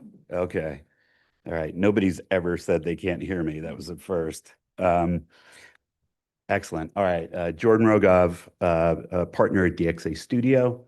I want to start with saying that this district, the extension of about 56 buildings or so, there is no shortage of inspiration for the proposed design.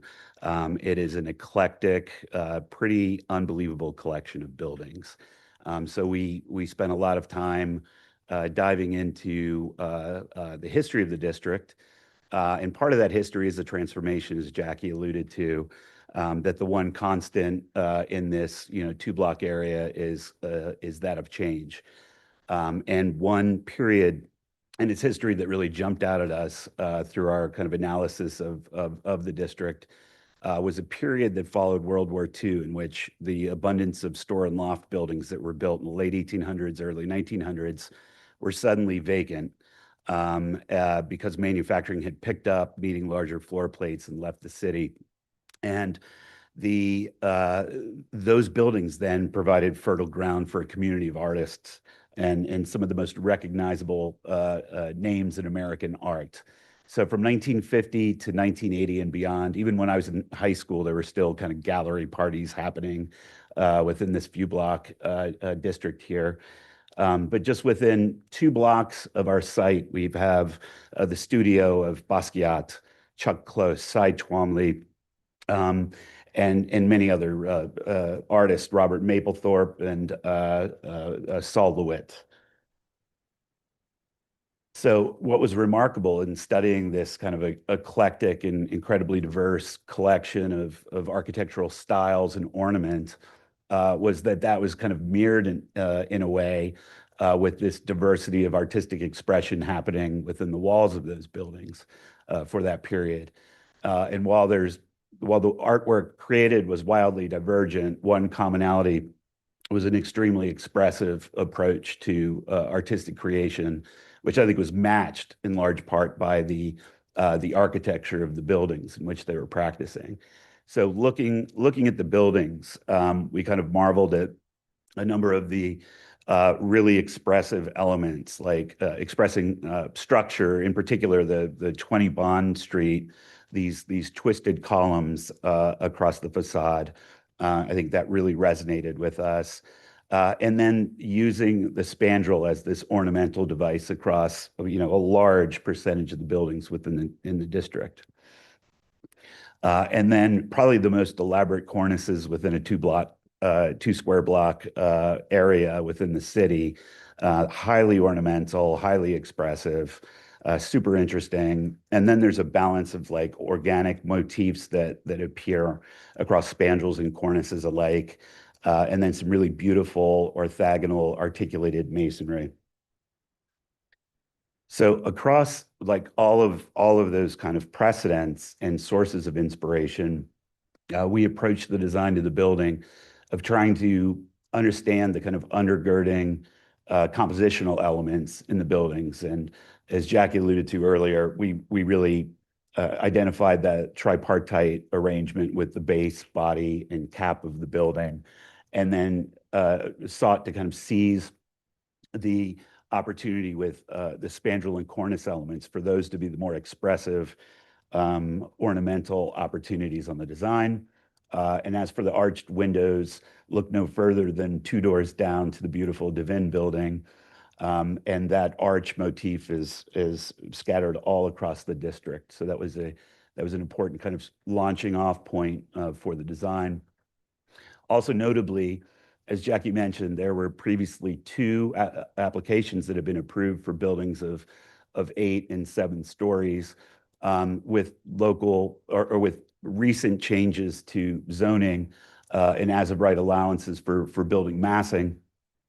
We were able to propose a building that we think is far more appropriate in maintaining the street wall by matching the cornice of the adjacent building 25 to the west. So again, this is all as of right, and we are below the as of right threshold of, I think it's 145 feet. We're topping out at about, I think, 103 feet for the roof. This view also, you're able to see one of our kind of primary gestures here, which is taking the columns and twisting them in a more kind of contemporary version of that 20 bond column arrangement that I showed previously. And then looking at the compositional, kind of the parts of this arrangement on the facade, starting with the base as a multi-story expression. The cornice is actually just the kind of peeling back of the materiality, and the material here is a cast cementitious panel. And the ornament that you see in the spandrel and the cornices can actually be 3D printed into molds and in these large kind of panels poured into those molds. So we can get rather sophisticated with the ornament. And that ornament is kind of expressive as a tribute to some of the artists that have been practicing within this district. So it's an oblique view of the base, kind of highlighting those twisted columns and the projection of the cornice. And then this is kind of at dusk with lighting that we'll get into with some of the detailing with integrated lighting and signage a little bit later in the presentation. This is the body of the building and a kind of a detail of the spandrel. So we're kind of playing on an optical illusion of those twisted columns, and the spandrels actually cant forward and are concave in nature. And then at the top of the building, we have these mini-me cornices at locations across the base of the building, the body of the building, and then the largest atop the building here at the crown. So looking at the east elevation, which is adjacent to the merchant house, which we'll talk kind of in more depth about.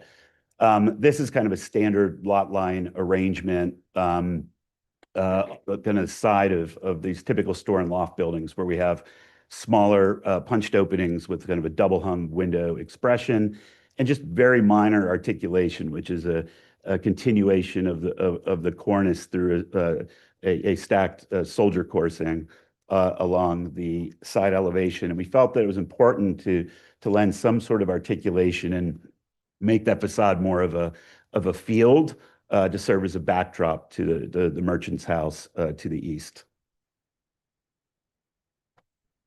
Importantly, part of the proposal here is a deeded stable court and horse alley that connects that from Bowery. Our client intends to restore the paving there in the form of Belgian block as a kind of a pedestrian access to the ground floor tenant. Ground floor tenant, this is a mixed use project. The floors 2 and above are all slated to be office space, while the ground floor retail commercial.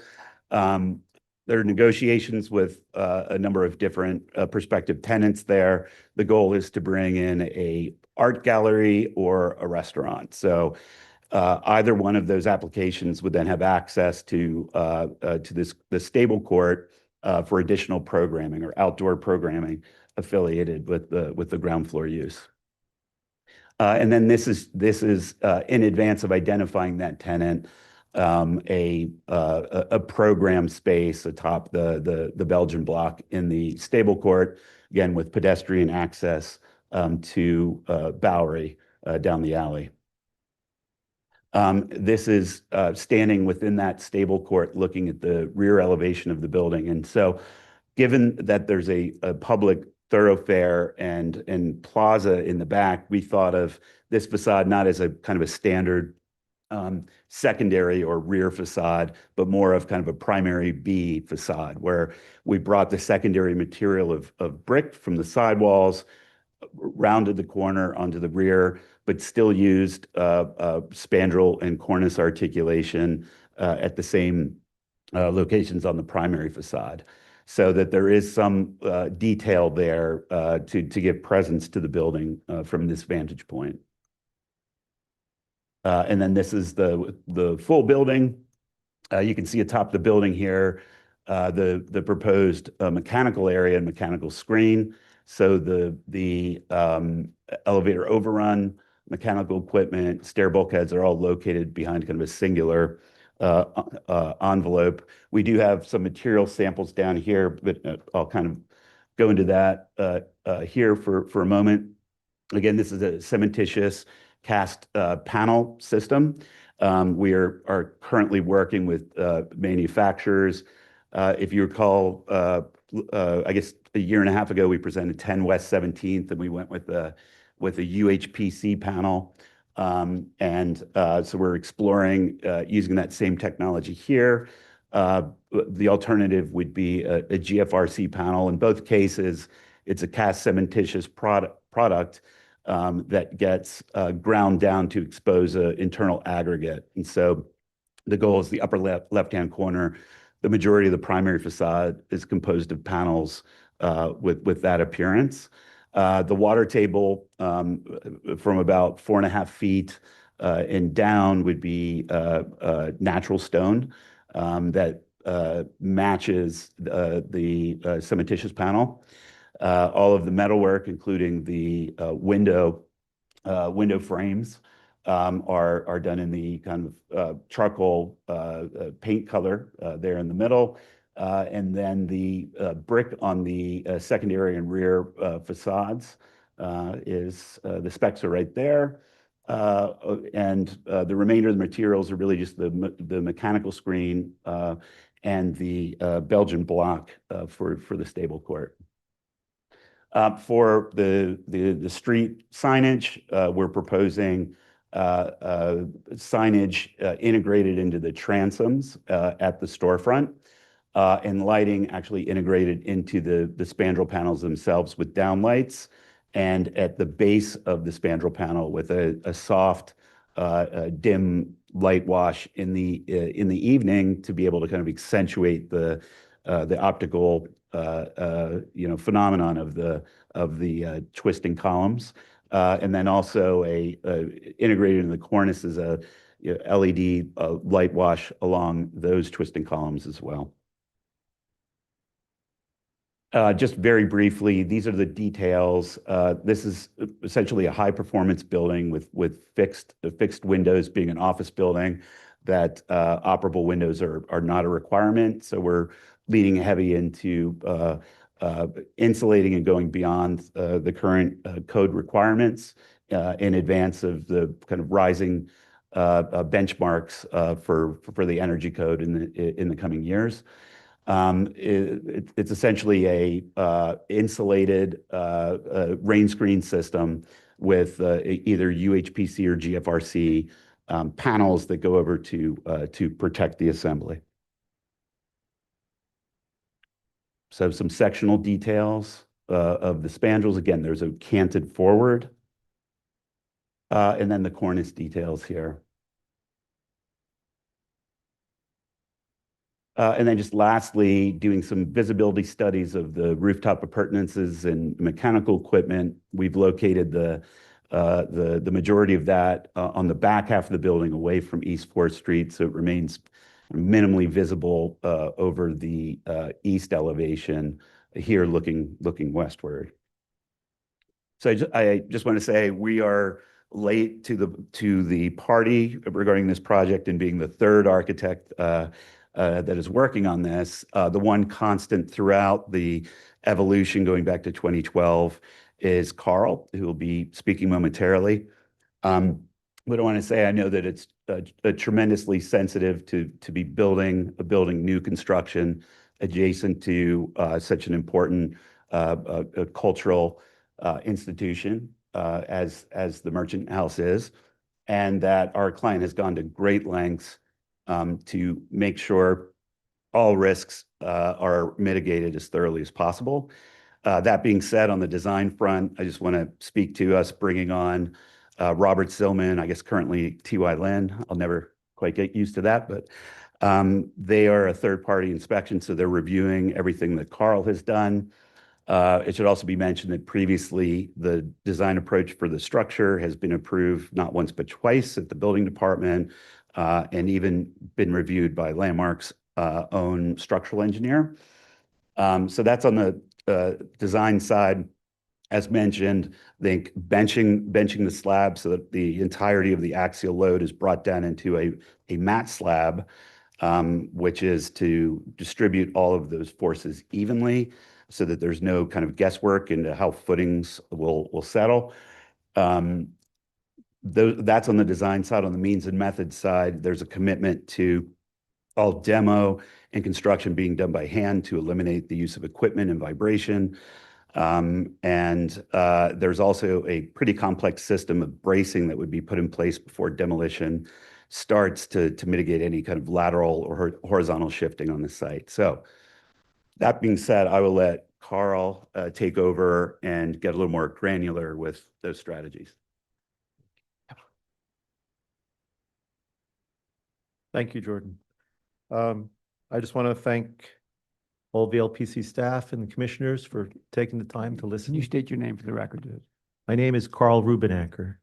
I'd like to thank all of you for taking the time to listen to us in our presentation today. My name is Carl Rubenacker. I'm a practicing structural engineer since 1991. Grew up in New York. My firm, or the firm that I'm working with, has the pleasure to working with, name is Gill Sansbury Stefik. We've been practicing engineering in New York since 1991.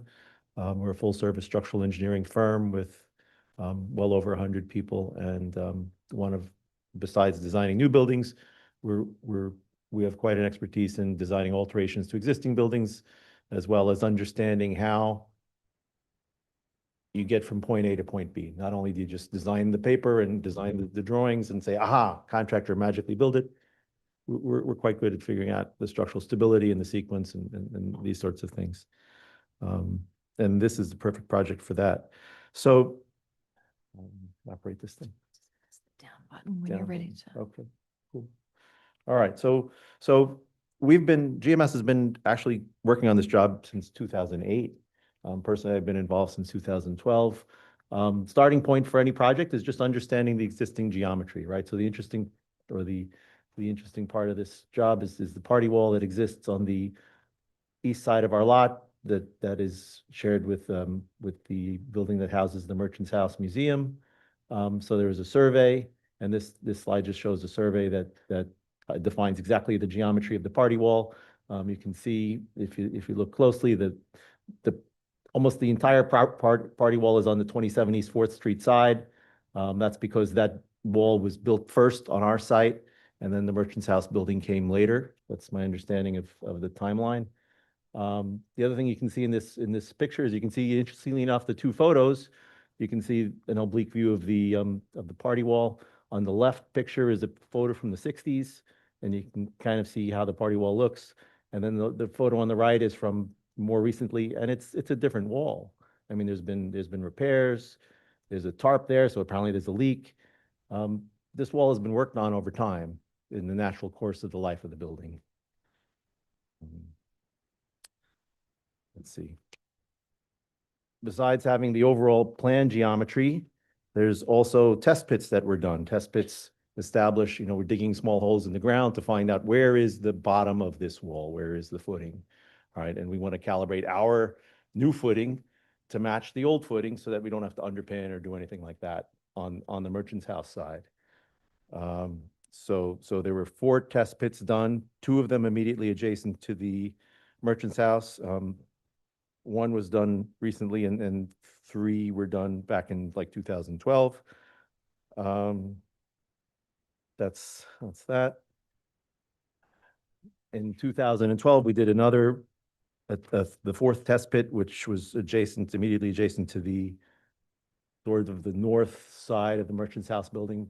If you're familiar with the inside, it's on the opposite side of the wall where the kitchen is, in the basement. And this test pit was done. We reviewed it. There was all of the relevant parties came to see in person the test pit. The Parks Department, I believe the engineers from the Parks Department, the tenant, ourselves, the whole cast of people back in 2022. And this test pit confirmed that, yes, indeed, the existing footing is about 6 feet down, 7 feet down. It's on natural sandy soil that left over from the glaciers, right? It's not on fill, it's not on muck or mud or, bad organic things. It's on natural, good sandy soil. The other thing that we found in this test pit is that you can see, I don't know if you can't see it at this scale, but the actual wall, those are cement blocks. Those are not from the 1800s. That's a reconstruction. So good. This again goes to the prior point that this wall has been worked on over time and repaired as needed, in the past. That white part there, that's the cement blocks. Okay. Besides test pits, there's a proper geotechnical investigation that happened, right? We want to find out what is the soil that we're sitting on, right? So back in the beginning of the project, the owner hired a geotechnical engineer to opine on the ground. They had a drilling company do 2 test borings where they drill basically like a well down into the ground, and you find out what is the soil 50 feet down, 20 feet down, 60 feet down. And so basically what this found is that the top 8 feet or 10 feet or 6 feet is fill. Below that, you're getting into natural sandy soil that was left over from the glaciers. It's called a glaciated sands, consisting of mostly coarse, medium, fine sands with some trace amount of silt and or gravel. USCSSP SM class, New York City class 3B, stiff soil profile. In other words, it's like a well-graded sand. It's not like a beach sand where it runs. It's got all the different size particles in it. It's fine, medium, large. It's a beautiful sand. If you saw the test pit, they were able to cut vertically. It didn't run, even though they did have a shoring, to keep it safe so that the person could climb down there. The soil is well suited for this kind of a building. The water table is way down. It's like 40 feet down, so water is not an issue. And then the rock is like 50 or so feet down. So there's like 10 feet of fill, maybe 40 feet of good solid sand, and then the bedrock. And then way at the bottom is the water. So there's no liquefaction potential or anything like that. Not shown on this slide, there was also a cone penetrometer tests done. And with that one, they just kind of, instead of drilling a borehole and taking samples, they actually push a device down into the ground to measure the stiffness. And that came up with similar results, that it was a nicely stiff soil. Okay, so we have all that information. Architect has come up with a program to, the size of the building. What touches the ground is the foundation. Okay, so this is a plan view, and the interesting parts are highlighted. So this is a plan view. 4th Street is on the left, north is to the right, the merchant's house is towards the bottom, and then towards the west is up top. And what you can see is we've highlighted the merchant's house in yellow. We've highlighted the neighbor towards the west in yellow. The party wall along with the merchant house is highlighted in green. And then the I guess what you call the garden wall is really part of 27 East 4th Street building that goes further towards the north. We are benching, it was mentioned before, we're benching the foundation in the area adjacent to the merchant's house. So that area that's highlighted in blue, we're keeping the foundation up, we're keeping the basement up high so that it matches the bottom of the foundation of the wall with the merchant's house. It's a steel frame building. We tried to make the building as light as possible. We had a nice, beautiful mat. This mat foundation is going to even out all the loads that go onto the soil. Perfectly suitable for this kind of a building. And then we have as light of a building as is practical. That's what I can say there. Let's see. Okay, here's a section. This is a cross section looking north. Okay, so on the right-hand side, highlighted in yellow, is the merchant's house. building with the merchant's house in it. In green is the party wall that we're keep talking about. You can see the bottom of the party wall, and then you can kind of see the blue, like a Z shape. That's going to be our mat foundation. So we've aligned it with the bottom of the footing under the party wall. And then when we get further out beyond the line of influence, right, there's like a 45-degree line of influence under the footing. We step down and then have actual space for people in the basement. Otherwise, there's no room for the people. You can see on the right, the merchant house has a sub-basement that pretty much did the same thing back in the day. So it's not highlighted in yellow, it's just sticking out down there. They kind of also stepped their basement down to get more space back, I guess, when they built the building in time ago. All right, so I was talking about, getting from A to B. So getting from A to B right now, A is the existing building, right? There's an existing one-story building on the 27 East 4th Street site. There's an existing slab on grade that's pretty much at grade. Down below, like 6 feet down, is the old cellar slab from the original building that was there, that's still there, kind of, and it's all filled in with fill since the building was demolished in the I think in the 40s. There's planned to be a sequence of construction, a sequence of excavation,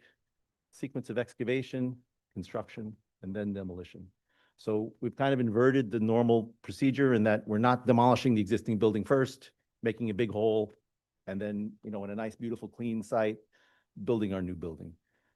Instead, the intent is to excavate in pieces, in small pieces, marching from south to north, excavate a portion. We're going to brace across the site with the steel brace, build the mat in that area, make it all solid, and then move on to the next one and the next one and the next one.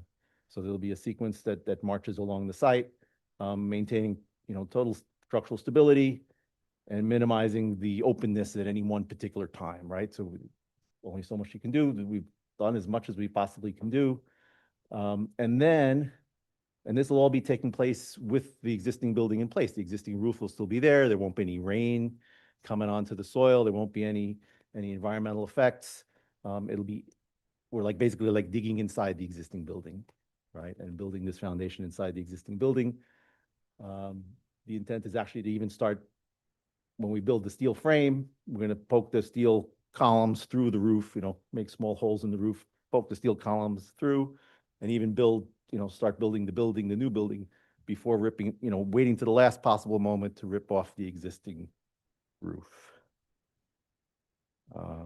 Here's a cross section of this. Is similar, basically showing, where the intended brace is. I don't know what else I can say about this.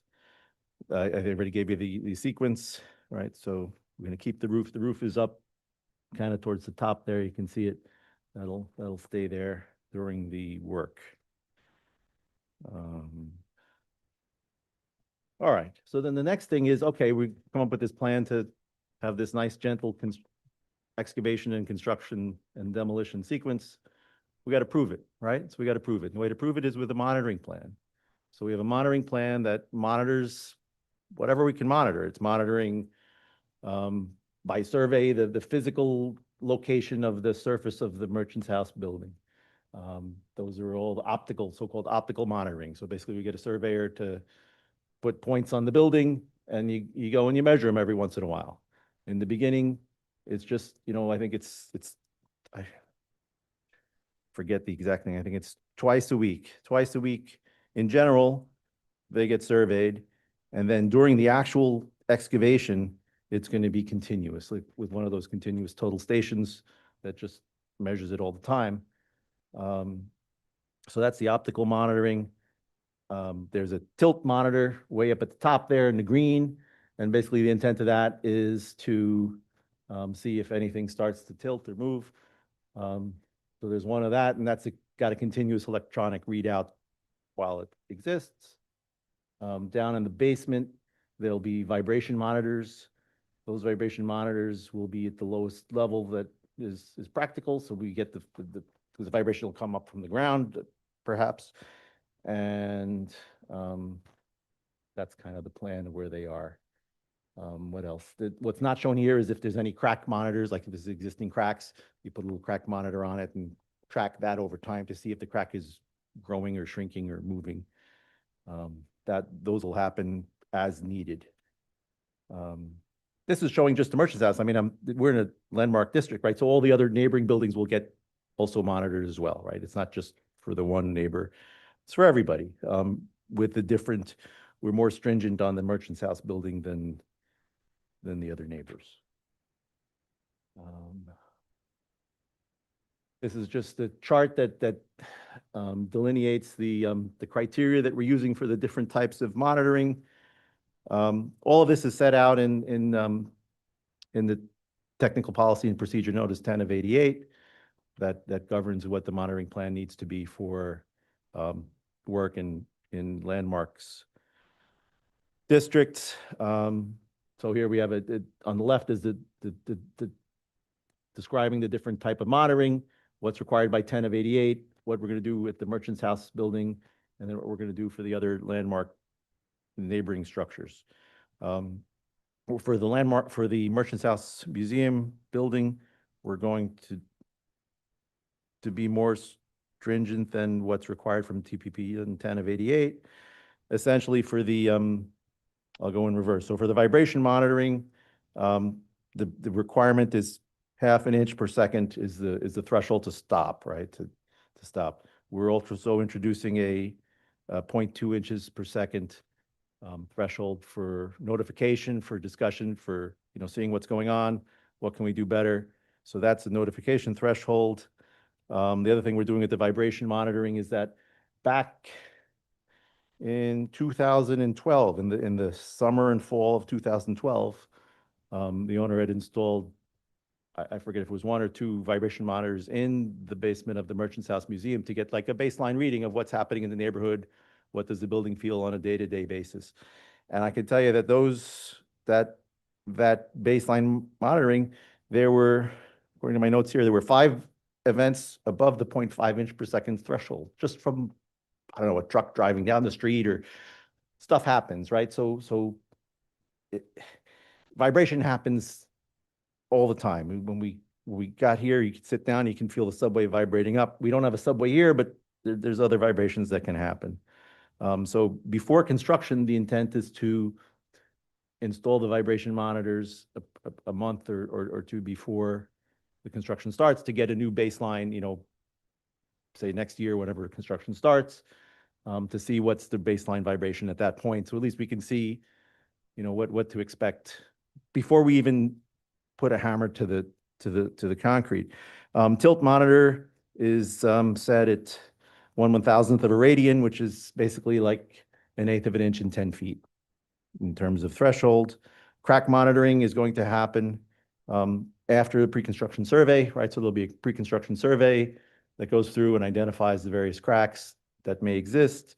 And these little things you stick them on across the crack and you can track over time is the crack moving. On other jobs, I can say that those cracks move just because of the temperature, right? And the humidity and who knows what. So we'll check that. And then displacement monitoring is the last thing up at the top. That's a surveying. And the requirement is to 1/100th of a foot, which is basically like 1/8 of an inch. We're going to have the surveyor measure to a 1/16th of it, to a 5,000ths of a foot, which is about a 1/16th of an inch. And with a notification threshold of 1/8 of an inch, and then the stop work of the 1/4 inch. I think that's it. Thank you very much. Thank you. Commissioners, do we have any questions? Commissioner Ginsburg? So I have don't sit down, they're structural. First, you're doing a mat slab and also piles. And normally, from what I understand, you either have one or the other. Why are you doing both and what is doing what? Oh, belt and suspenders. Okay, so we really don't need the piles. piles are an extra. This building would be perfectly happy to sit on a mat. It would be happy to sit on spread footings, but it's on a mat. And then to contain in a more precise way the deflection, the settlement adjacent to the merchant's house, we've introduced a row of piles.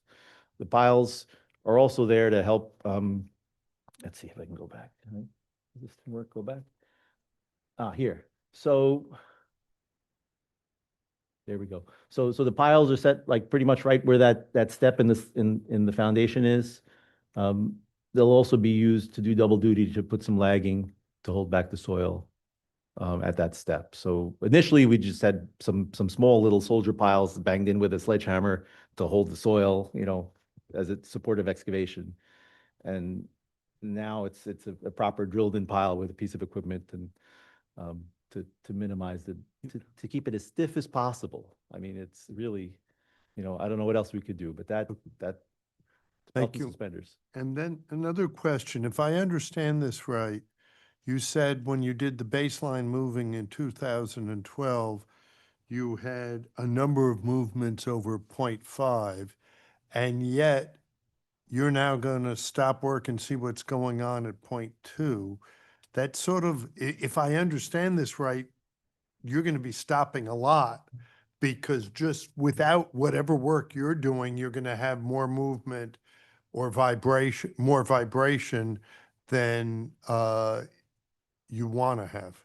Am I understanding that correctly? Pretty much, yes. So it's 0.5 inches per second. That's the velocity of the vibration, I guess is what it is, right? From the seismograph, right?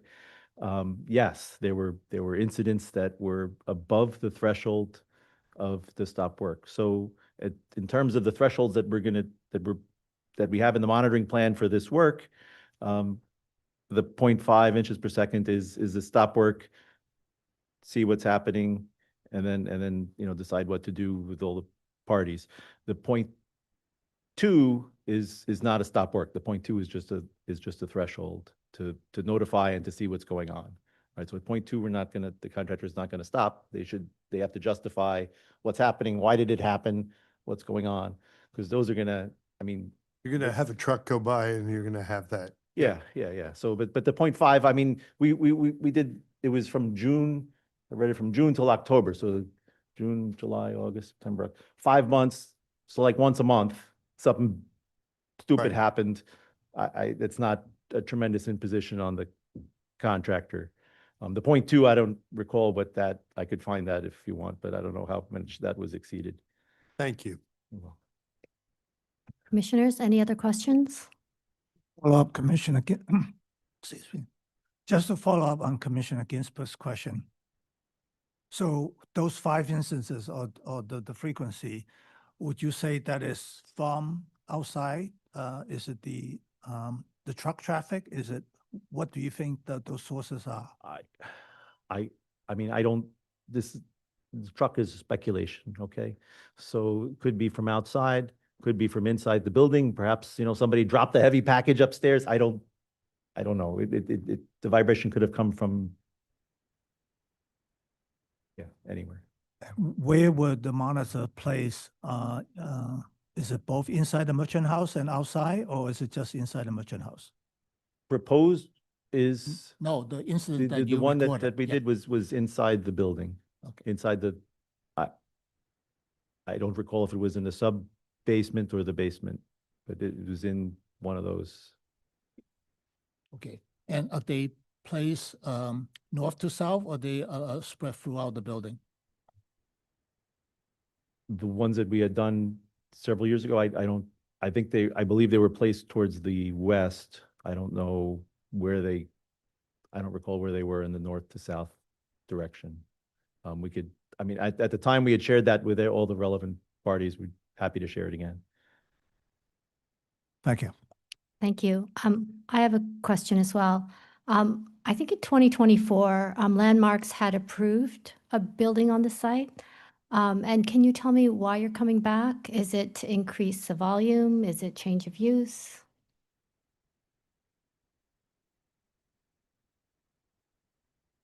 I think it's simply by virtue of the fact that there was a recent zoning change And now the owner can build a little taller, but also build a building that he thinks is proportionally more appropriate to the district because he'll be able to align with the cornice of the neighboring store and loft building.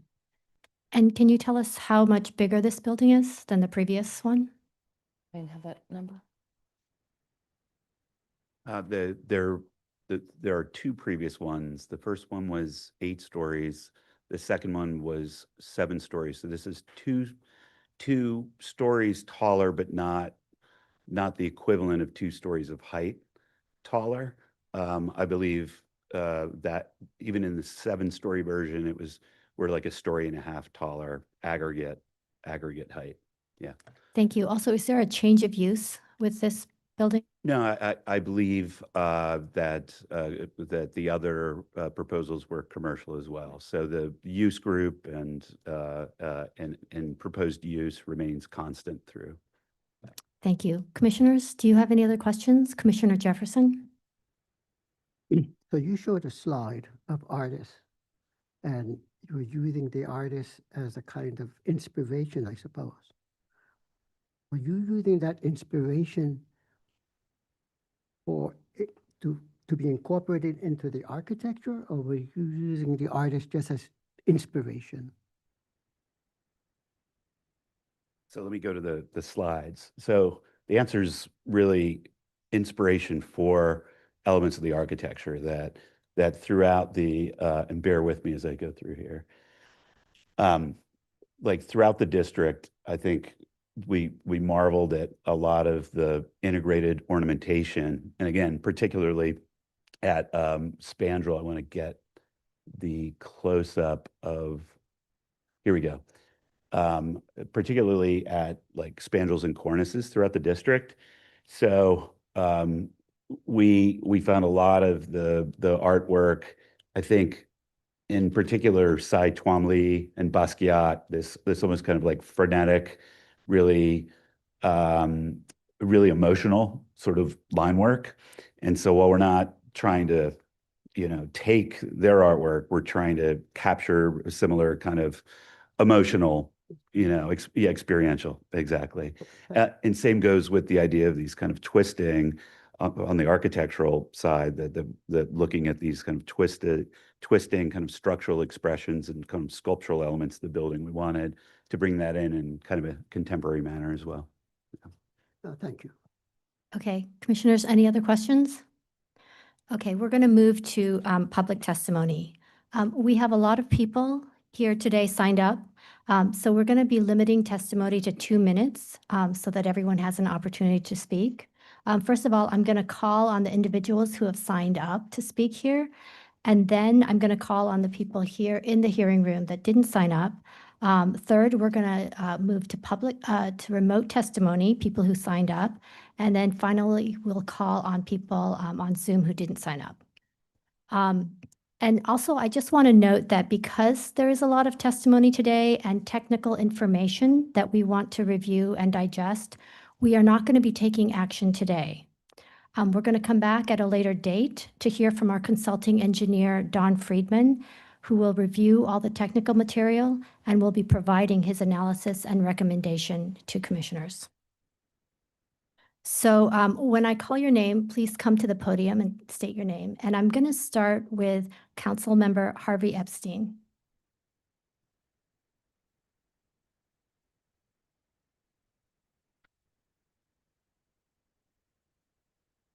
Hi, thank you for taking the time. My name is Harvey Epstein. I'm a council member for District 2, where this location is. I'm speaking on behalf of myself and Borough President Brad Hoyleman-Siegel, who couldn't be with us today, who will be submitting joint testimony to follow up on this. And I just wanted to, flag this site.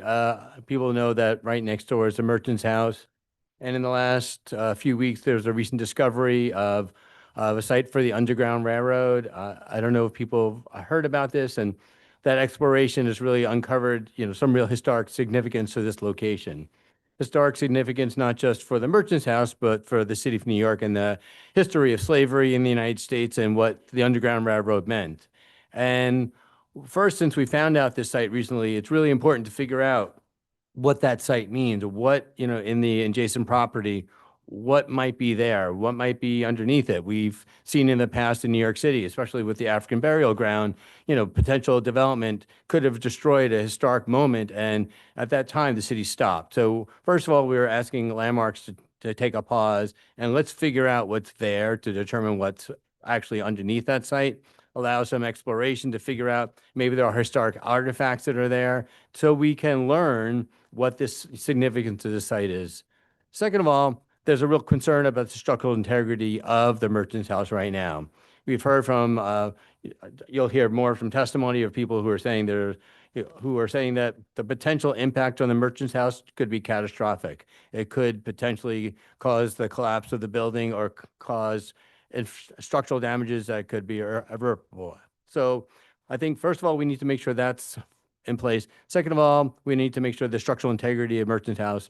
Third, we've written to the mayor's office and to the Parks Commissioner asking potentially to acquire this site for a long-term acquisition. I think this is a real opportunity to think about this historical significant site and think about, as the city of New York, what do we owe to the history of New York and what we owe to the people from the city of New York. Merchants House obviously is a significant location in our city and in our district, and its heritage and history has to be honored. Finally, I know this is an issue you've taken up before. I know you've talked about a 10-point plan that they might be able to do in prior approvals. I think that needs to be revisited today. Even if you were to move forward, which I encourage you not to move forward, what you put forward before, I think, isn't applicable today. And we need a much deeper dive into this project, in this process, to ensure what we're thinking about and talking about across the board needs protected. This is the future of New York, and this site is critical to that future. And I encourage Landmarks Preservation Committee to really pause this action until we can do that work, till we can do that diving. And I know the Borough President and I will look forward to working with you to make sure that what we're doing here is beneficial for all of New York. Thank you. Thank you so much. Now what I'd like to do is I'm going to call up 3 speakers at a time. Michael Hiller, Valerie De La Rosa, and then Michelle Daloff, and starting with Michael. Good afternoon, Michael Hiller, Hiller PC. I represent the Merchants House, and I'm also a member of the faculty at Pratt Institute as a professor of preservation law and policy, and I rise in opposition to the application. I'm here to focus on 4 questions and issues. The first question is, why is the subject property included in the NoHo Historic District? And that's not an insignificant question. The Commission made plain in its designation report that the subject property really has no discernible style, has no historic or architectural significance, and is otherwise a non-contributing building. I think you should stand over there so they can see you. Yeah. That's okay. So it's a non-contributing, non-style, non-historic building. As for the architect, he was not well known or accomplished. He was a solo practitioner who created a couple of garages and a few lunchrooms. And yet, if you look at that map right there, you'll see that the extension, it takes time to extend right to this particular building. Why did the Commission do it? And the answer is the Commission was concerned that absent inclusion in the NoHo Historic District, the subject property we're talking about today, which is directly adjacent to Merchants House, could be developed without the Commission's oversight, and thus without being able to take the steps necessary to preserve Merchants House. In other words, the reason why we're here today is that the Commission has been vested with the very oversight function that past commissioners insisted that you have. The second question is, what could happen to Merchants House if the C of A were to be granted? In December 2023, this Commission, when confronted with an application to construct an 8-story building next to Merchants House, voted to grant a conditional certificate of appropriateness subject to, among other things, the preparation of a plaster study. It was not an outright grant. Before granting that relief, however, one of the commissioners actually asked whether or not the Merchants House had opinions on this issue, which means to me that the Commission was interested in the perspective of the Merchants House engineers. We have attached all of our prior reports as well as our 2026 reports, and here's what you need to know. The first one is the plaster study that you asked for was prepared by Atkinson and Nolan Associates. They specialize in plaster preservation. Atkinson and Nolan was skeptical of the soil settlement numbers, which were listed as about 1/4 of an inch, provided by the applicant's design team. According to MRCE and WJE, the applicant's design team has not performed a complete or accurate geotechnical or soil settlement analysis. And according to MRCE and WJE, the soil settlement numbers for the previously proposed smaller, shorter building could be as high as 1.16 inches. For the taller, heavier, bulkier building, Atkinson and Nolan wrote, and this is a direct quote, if you could just flip the slide, considering the fact that newly proposed building is taller, has more occupied floors, and is more massive than the building considered in the earlier analysis, I expect the settlement of the newly proposed building will exceed the range of 0.62 to 1.16 inches, calculated by WJE, which is more than what Mr. Rubenecker has predicted, which is 1/4 of an inch. In other words, the soil settlement for the newly proposed building is actually going to be worse than what was previously shorter and lighter. In 2024, Atkinson and Nolan also determined that the construction of the lighter, shorter, previously proposed building will, not might, not could, but will cause pervasive, severe damage to the 1832 original plaster throughout the first, second, and third floors of Merchant's House, even using the 1/4 inch figure that the applicant for the previously proposed shorter building offered. So that is a direct link to the proposed construction and damage, and it's not a question of if, it's a question of when. Third, Atkinson also said that as for the newly proposed heavier building, they reached 5 additional conclusions. I'm going to go through them quickly. Number one, the anticipated foundation settlement of the new building's foundation will translate to Merchant's House's foundation. Number two, settlement associated with the massive construction. These are direct quotes, by the way.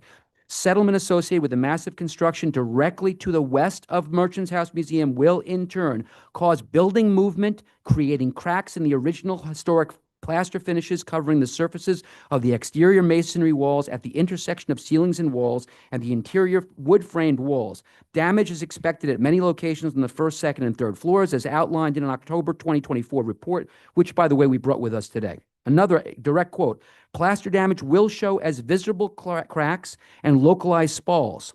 Subsurface damage to backing material or fracture of the keys at lathe is also likely. This damage may not manifest itself as visible damage for months or years. You just heard about crack monitors.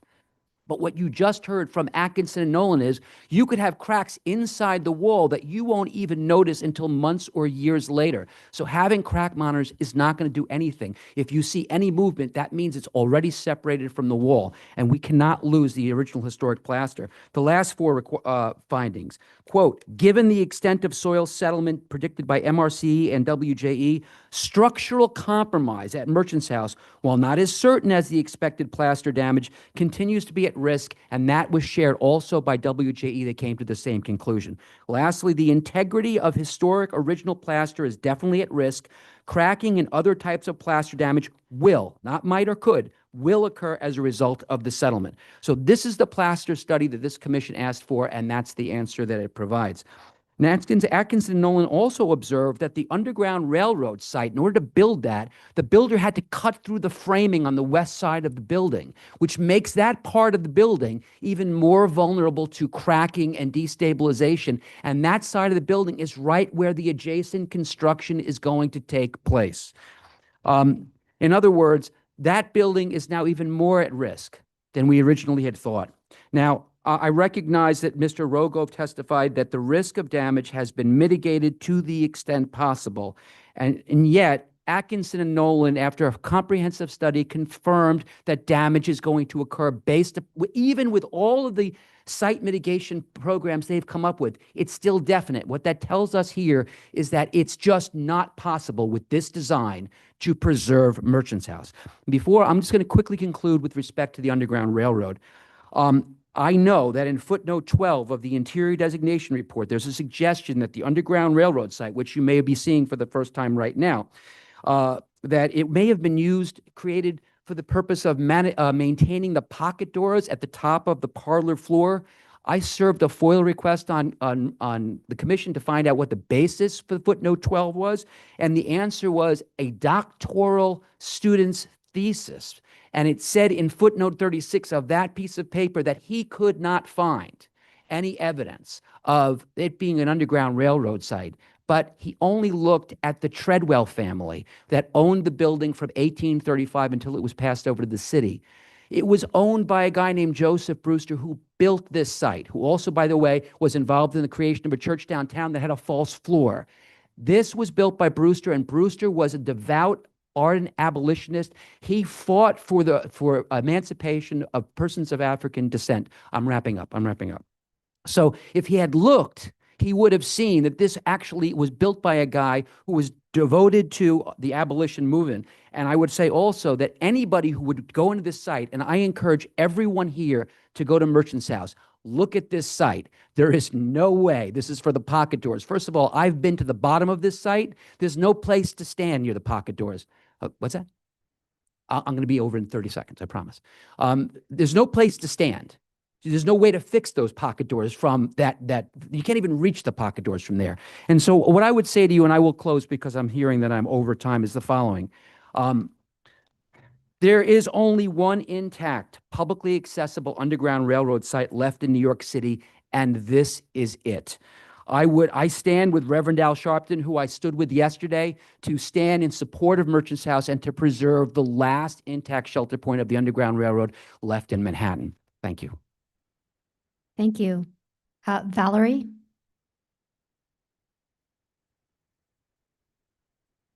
Thank you. Good afternoon, Commissioners. My name is Valerie Della Rosa. I'm the Chair of Manhattan Community Board 2. CB2 recommends denial of this application. This proposal is not simply a contextual infill building. It is an intervention immediately adjacent to one of New York City's most fragile and significant individual landmarks, the Merchant's House Museum, a rare and intact 19th century interior and exterior landmark with national historic importance, including its connection to the Underground Railroad. While the existing structure on the site of this application is not itself historic, the risk profile of what is proposed here is extraordinary. The scale, depth, and 9-story height combined with the excavation directly alongside the Merchant's House would fundamentally alter the spatial relationship that has long protected it. The proposed building would overwhelm the house and cast shadows over its gardens and visually subordinate a designated landmark. More critically, this application does not demonstrate with site-specific in-situ analysis that the structure, its original plasterwork, and its interconnected materials can withstand the level of vibration, settlement, and construction risk involved. Monitoring alone is not protection. It is confirmation after damage has occurred. We have seen too many cases here where adjacent landmark structures suffer irreparable harm under similar conditions. The Commission has both the authority and the obligation to act preventatively here. We therefore urge denial and further recommend that the city pursue acquisition of this site to support and protect the Merchant's House for future generations. Thank you. Thank you. And now we have Michelle. Good afternoon, Commissioners. Thank you for your time.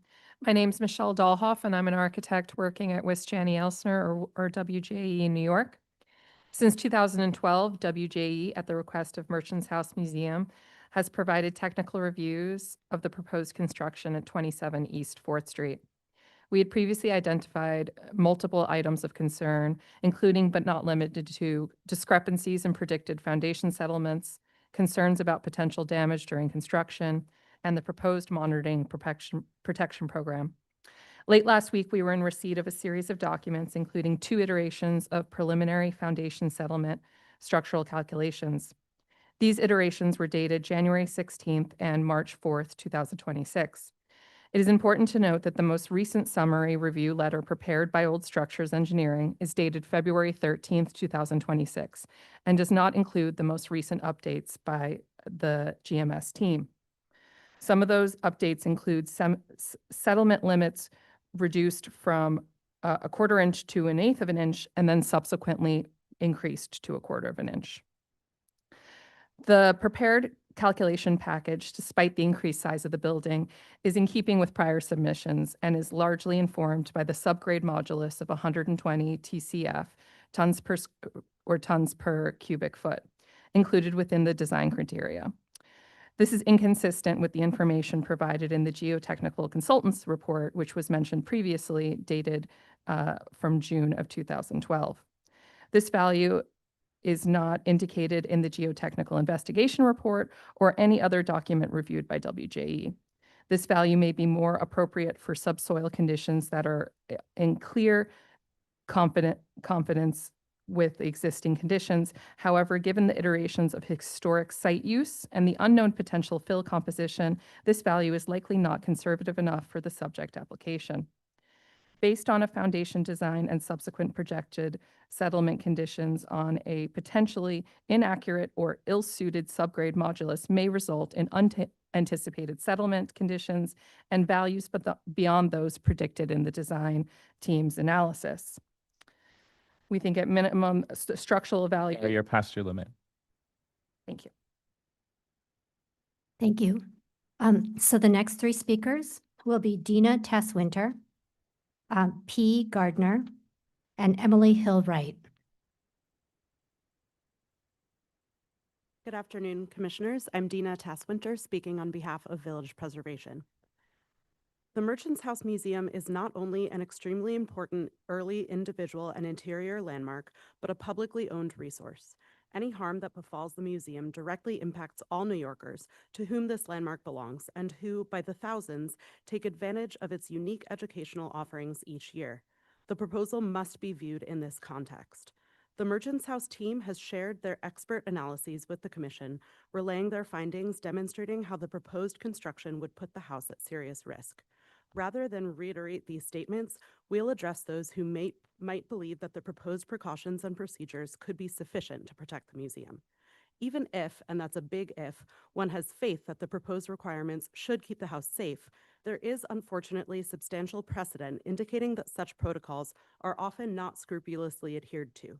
We have time and again seen regulations and agreements for sensitive construction like this violated or ignored. Any minor oversight or slight deviation, to say nothing of major ones, could have disastrous and irreversible consequences for the museum.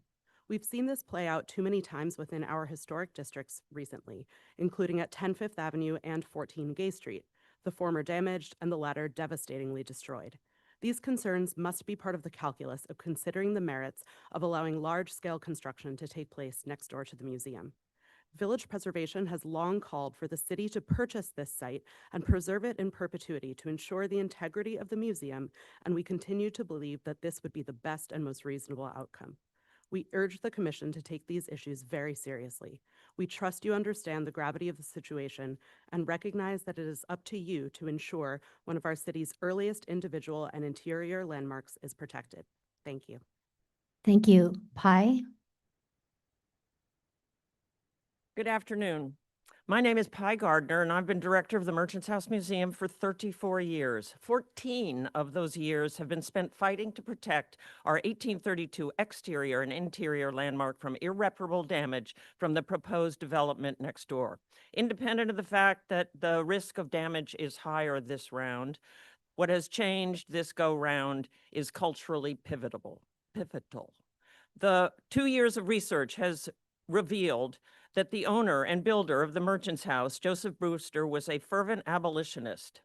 The passage he had constructed in his home, long suspected as a site of the Underground Railroad since the museum began in the 1930s, has been now confirmed. The passageway is the only known intact Underground Railroad site open to the public in New York City. Its very physicality speaks to visitors about the early abolitionist movement in New York City, a story of Black history that has never been told. We all learned about former slave Frederick Douglass, who became the most celebrated voice of the abolitionist movement. Douglass came to New York in the 1830s seeking freedom and was sheltered, mentored, and guided to safety by a Black abolitionist who, remarkably, no one has ever heard of. In Douglass's own words, "I was relieved from it by the humane hand of Mr. David Ruggles, whose vigilance, kindness, and perseverance I shall never forget. I am glad of an opportunity to express, as far as words can, the love and gratitude I bear him. Frederick Douglass is a household name. David Ruggles should be. Many people also don't know New York City was pro-slavery, even after New York State abolished slavery in 1827. Nor do they know that it was Black activists who led the fierce battle against slavery and Northern racism. White abolitionists like Joseph Brewster followed the lead of Black freedom fighters like David Ruggles, who alone helped 600 fugitives to safety during these early, fraught days of the anti-slavery movement. The Merchants House Museum holds the material evidence of that struggle. This story needs to be told. The commission has the power to ensure that it is. Thank you. Thank you. And now we have Emily. Good afternoon. My name is Emily Hillwright, and I am the Director of Operations at the Merchants House Museum. The museum receives thousands of visitors annually from all over the country and across the globe, and visitorship has skyrocketed in the last month since our public announcement connecting the house to the early abolition movement. Tourism is a huge economic engine in our city, and places like the Merchants House are what make New York City and NoHo a worldwide destination. Without fail, visitors are shocked to learn that such a priceless and important landmark could possibly be threatened. Should the construction next door move forward, the sad reality is that the Merchants House will, not may, but will, be forced to close our doors. Even in the absolute best case scenario where only minimal damage occurs, the risk is simply too high. The expected damage to our historic landmark plaster means that literally thousands of pounds of plaster will be at risk of plummeting 13 feet to the floor. It will not be safe for our irreplaceable collection to remain in the house, and it certainly would not be safe for staff, volunteers, and visitors to be on site while such risky construction takes place next door. Closing the museum to the public comes at a financial cost, the cost of renting office and storage space, and crucially, lost revenue from admissions, public programs, educational programs, tours, shop sales, rentals, and more. There is a substantial cost to protecting our priceless collection. Additionally, the museum will be forced to install interior scaffolding to cushion and protect the interior plasterwork. The current estimate of all of these costs is over $4 million, funds the museum does not have. But the real cost comes to the people of New York, the people this commission is meant to serve, losing access to our city's history and, crucially, to a newly identified site of the Underground Railroad. The City of New York and the Landmarks Preservation Commission has a responsibility to the people of New York and a responsibility to ensure the Merchants House remains accessible to the public. The proposed building is thus wildly inappropriate, and I ask the Commission to deny the application. Thank you. The next three speakers are Patrick Ciccone, Camille Cherlowitz, and Anne Haddad. Hi, my name is Patrick Ciccone. I'm the co-author of Bricks and Brownstone. I've worked with Merchants House in the past year to verify that the passageway that you've seen the pictures of is indeed a site of the Underground Railroad. This is one of the most fantastic historical and architectural discoveries in New York City history. The fact, it would be amazing if we're at another site. The fact that it is at the Merchants House elevates the Merchants House to levels of extraordinary cosmic significance in New York and American history. So I urge the commission to oppose this proposal, but also to consider the reality, as Michael discussed, that the Merchants House is an individual landmark. The site is part of the NoHo Historic District, but only by dint of being this gerrymander to protect the Merchants House site itself. So all consideration of appropriateness of the design should entirely be on the effect to the Merchants House and these demonstrable physical harm that the engineers and other consultants have shown is possible at the Merchants House site. So I think that to cut to the chase is that any project on this site needs to be reverse engineered from what causes zero harm to the Merchants House, what will not cause the Merchants House to close during this work, and also to be considered in the context of appropriateness to the Merchants House itself. This site was a row house constructed in the same era. I think that a building of much smaller scale or no building, rather than considering this in the context of 8 or 9 stories of buildings in the NoHo Historic District, is the appropriate context to the building. Save the Merchants House. Thank you. Thank you. Camille?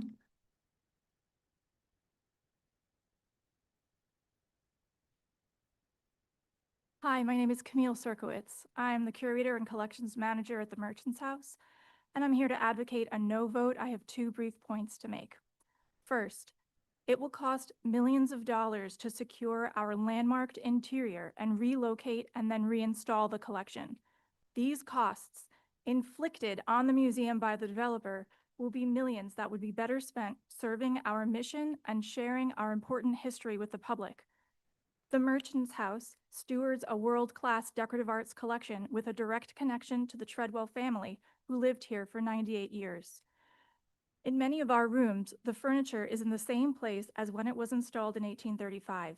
It is a unique window into the way people lived in the past, the spaces they occupied, and how they moved through them. It's this authenticity that is most threatened by development. Second, LPC has declared our period rooms interior landmarks, making us one of the very few interiors preserved through official declaration. Our decorative plaster has been noted as being the finest surviving. Importantly, it is essential to preserve our unique pocket doors that conceal our hidden passageway that new research has connected with the Underground Railroad. There are no comparable examples of these pocket doors, and I know because I did the research, including looking at the designation report. In 2023, the Commission noted that our historically significant plaster would be destroyed during construction because that is the nature of plaster, and I'll quote, "Stuff happens." Our decorative plaster ceilings are held together with keys, and once these crack, our 4,000-pound ceiling will fall onto the rest of our historic interior. That is a clear mandate to vote no on this proposal. The risk is too great. We are not replaceable. To vote yes is to disregard the thousands of people who have written on our behalf, the elected officials, the community leaders, and of course, our engineers' report. A vote yes is to put the Commission on the wrong side of history. It turns the Commission into just another government agency that's failing its mission and its public. So kindly deny the application. Thank you. Anne? Good afternoon.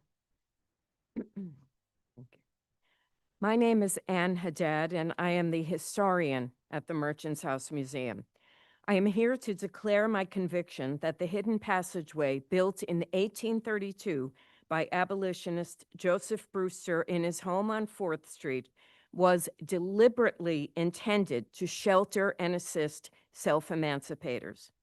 I base my belief on over 2 years of scholarly research undertaken by myself and my colleagues. That research has revealed that Brewster was fully immersed in the small but cohesive world of the leading abolitionists of the city. He signed 2 anti-slavery petitions, and he stipulated that a church he built downtown, which would become his religious home for the remainder of his life, contain a false floor in an upstairs gallery of pews. The fact that Brewster carried out all of these activities and more in a staunchly pro-slavery state points to his moral courage. His quiet participation in the nascent and fragmented Underground Railroad, as evidenced by the hidden passages he built in his home and his church, underscores his deep commitment to the abolitionist cause. Watching visitors to the museum, I wish you could really be there to see this. And watching them view the hidden passageway is deeply moving. People approach with an almost reverential air and speak in hushed tones. Afterwards, they have questions like, was the Underground Railroad really that early? Wasn't slavery already abolished? Where were these people coming from? And where were these people going? Why was it so dangerous for Brewster and other abolitionists? The hidden passageway, therefore, has already generated an important dialogue about the early abolitionist movement and the Underground Railroad in New York City. Until now, this was an untold story, and it undeniably expands the historical importance of the Merchants House. I urge the LPC to do its rightful duty by this beloved landmark and reject this new application for development at 27 East 4th Street. Thank you very much. Thank you. And our final speaker that is signed up is Simeon Bankoff.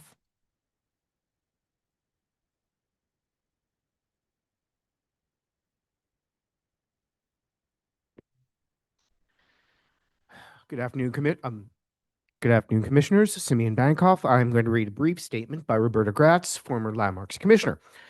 There is nothing you can do to prevent irreparable damage to the Merchant House. The favorite LPC clause that requires monitoring in adjacent structures seldom works. The success rate is slim. With your standard brownstone and other structure, the inevitable conflict and lawsuit leads to some modicum of repair. In the case of the Merchant House plasterwork, there is no possibility of repair. That was in caps. How is it possible that this city could endanger the oldest declared landmark advocated for by school children and the rare case of a single-family ownership with original furnishings? This should not happen. I will take the next minute, because I've got 2 minutes, tell a little story. I started in historic preservation at the Historic House Trust. Everybody loves the Historic House Trust. It's the easiest preservation sale that you can do in the city because they're owned by the city. These are city-owned historic house museums, and they're very easy and they're wonderful spaces.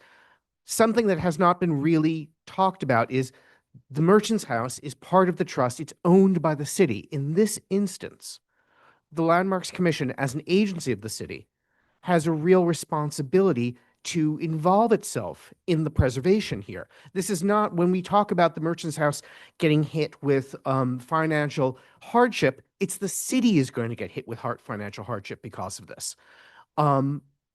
The city recently spent millions of dollars restoring the exterior of the Merchant's House. That is all money that will be wasted. The licensee, I used to work on doing licenses for the historic house museums.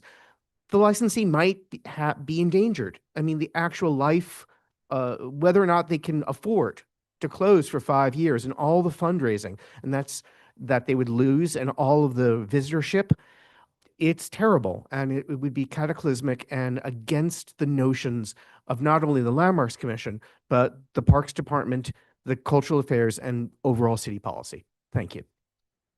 Thank you. Is there anybody else in the room who would like to speak on this item? Noting that there isn't, I'm going to turn it over to Sullivan-Thompson for remote testimony. Those participating via Zoom who wish to comment, please use the raise hand function. We have a number of remote participants, so I'll be promoting you to panelists in groups of 3, and we ask you to unmute yourself, state your name for the record in the order in which you are called, and you'll have 2 minutes to speak, which we will need to adhere to closely. Our first 3 speakers will be Chenault Spence, Jeremy Woodhoff, and David Malkins.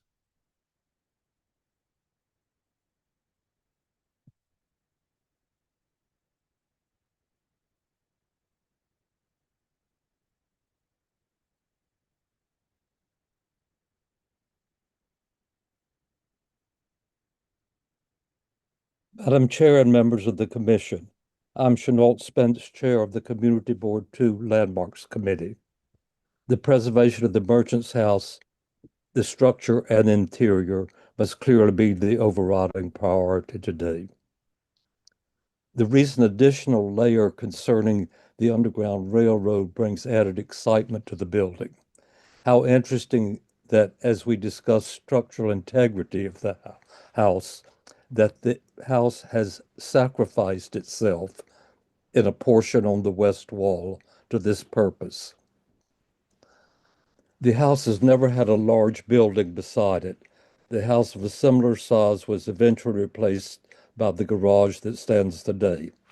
This is both a question of physical integrity and the aesthetic consideration of the building setting.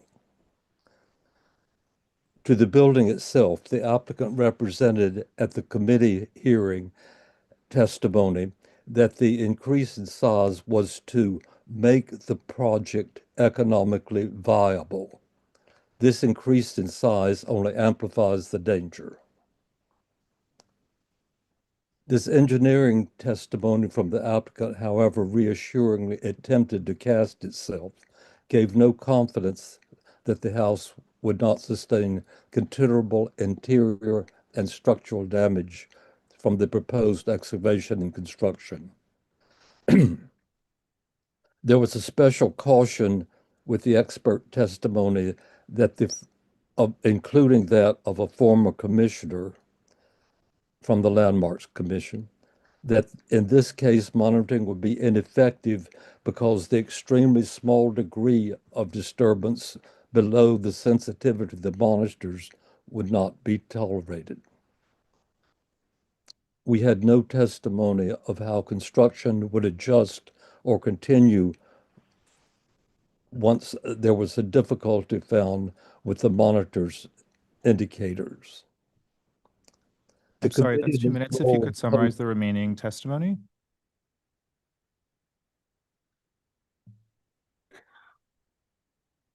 Right. Mr. Spence, if that's all, we'll move to the next speaker. Okay, John Graham. We urge you to deny this application and leave your good offices to the purchase of the property. Thank you. Good afternoon, Commissioners. John Graham for the Victorian Society in New York, standing in for Jeremy Woodhoff. Two components of this application must be reviewed: the architectural and aesthetic appropriateness of the proposed building to the NoHo Historic District, and the potential construction damage to the Merchant's House and its spectacular and rare designated interior. Regarding the first, the applicant should have taken the prior C of A and run with it.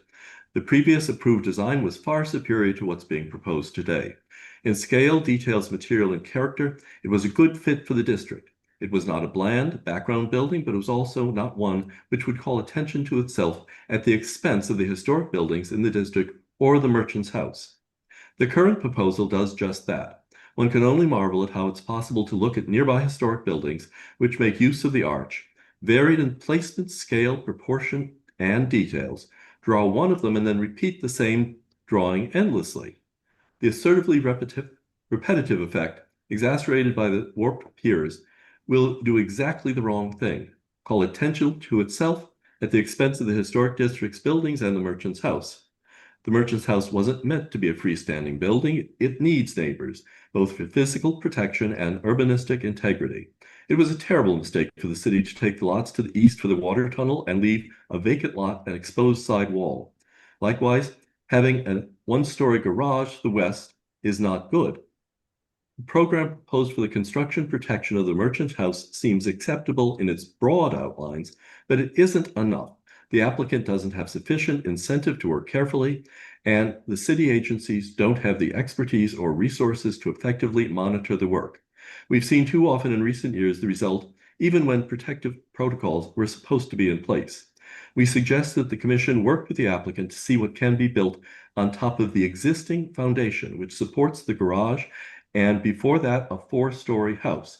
Careful dismantling of the garage and small-scale, low-rise construction without excavation might provide a way forward and an appropriately contextual building, mediating between the mid-scale historic district and the small Merchant's House. Thank you, Commissioners.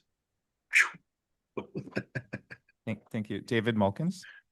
Hi, my name is David Mulkins. I'm the president of the Bowery Alliance of Neighbors. We're 1/2 block away from the site that's being discussed today. Engineers have testified that constructing a 9-story office tower at 27 East 4th Street next to the Merchant House Museum would have a catastrophic impact on the structural survival of this fragile, irreplaceable New York City landmark. Built in 1832 with a federal-style exterior and a Greek revival interior, it is the city's only 19th century family home, preserved intact both inside and outside. As a 25-year public high school history teacher, I ask you to recognize that unlike mere facades, which we observe much like a painting on a wall, the Merchant House Museum gives students of history a profoundly meaningful 3D experience, allowing them to walk in the shoes of the people that lived, worked, laughed, loved, and died there. The Merchant's House represents the city's commercial history, as well as a narrative of middle-class life, the lives of women, the lives of Irish immigrant servants, and its links to the Underground Railroad are profoundly important.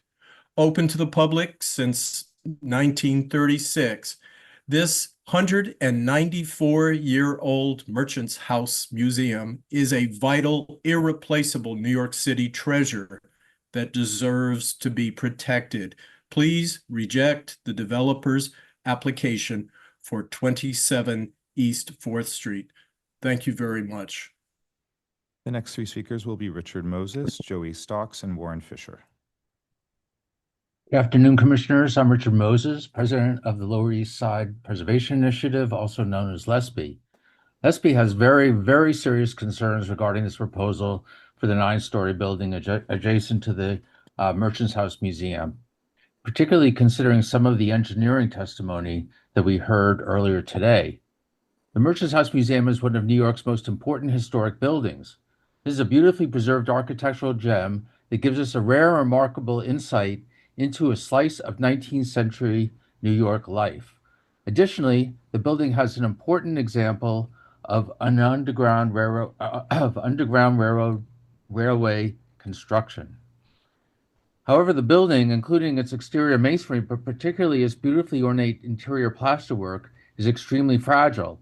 Erecting the new building will require intensive excavation, which can undermine foundations and cause serious vibrations, concrete pours which can overflow formwork, heavy equipment which can malfunction and collide, and other heavy structural work which can suffer a variety of mishaps, easily damaging or destroying the Merchant House Museum's historic masonry, ornamentation, and finishes.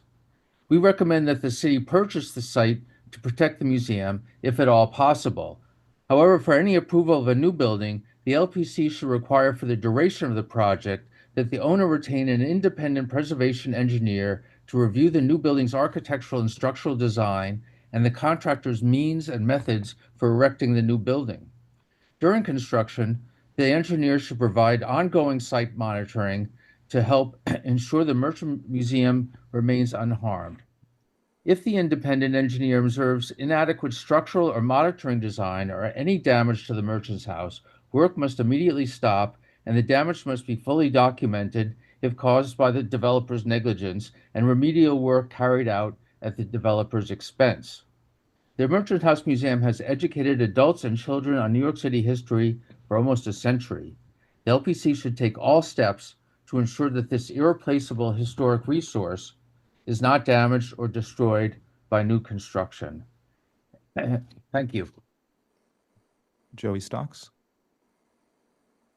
Hello, and thank you to the LPC for this opportunity. My name is Joey Stocks. As the creative director of Summoner's Ensemble Theater, which has been in residence at the Merchants House Museum for the past 14 years, I urge the LPC to deny the building application for 27 East 4th Street and call upon the City of New York to purchase this lot to ensure the museum's survival.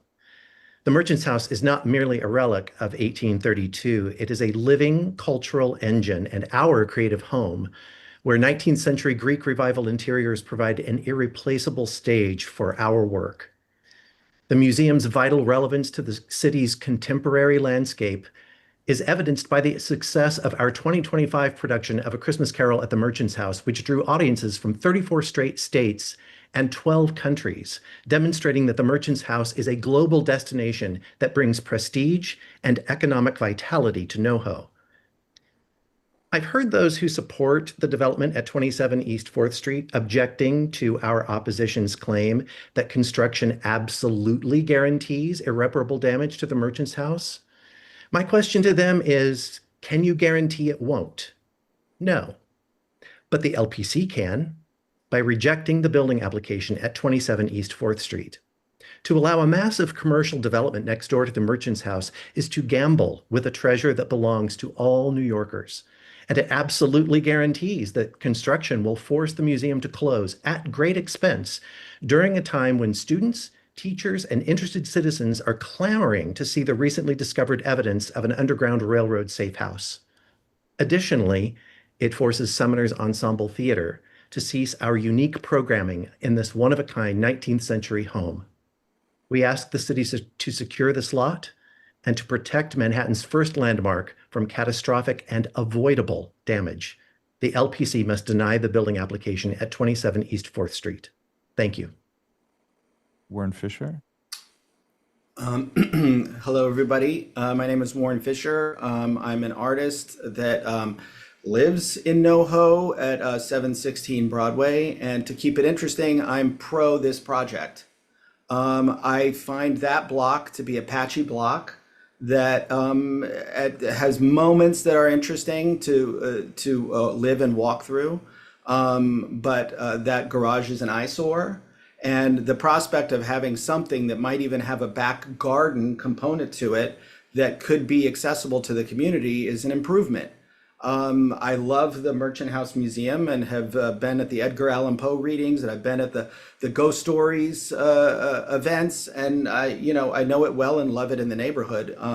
But I like that the creative history of artists in the community is reflected in the design of the building, and it brings the inventiveness of Bond Street and creates a dialogue between 4th Street and Bond Street. As a resident, and I have 2 small children, I live in this neighborhood, so it seems like everybody is doom and gloom that this building is going to collapse as soon as this construction begins. So provided that the Merchant House Museum isn't destroyed, I think don't stand in the way of making the neighborhood that I live in better, please.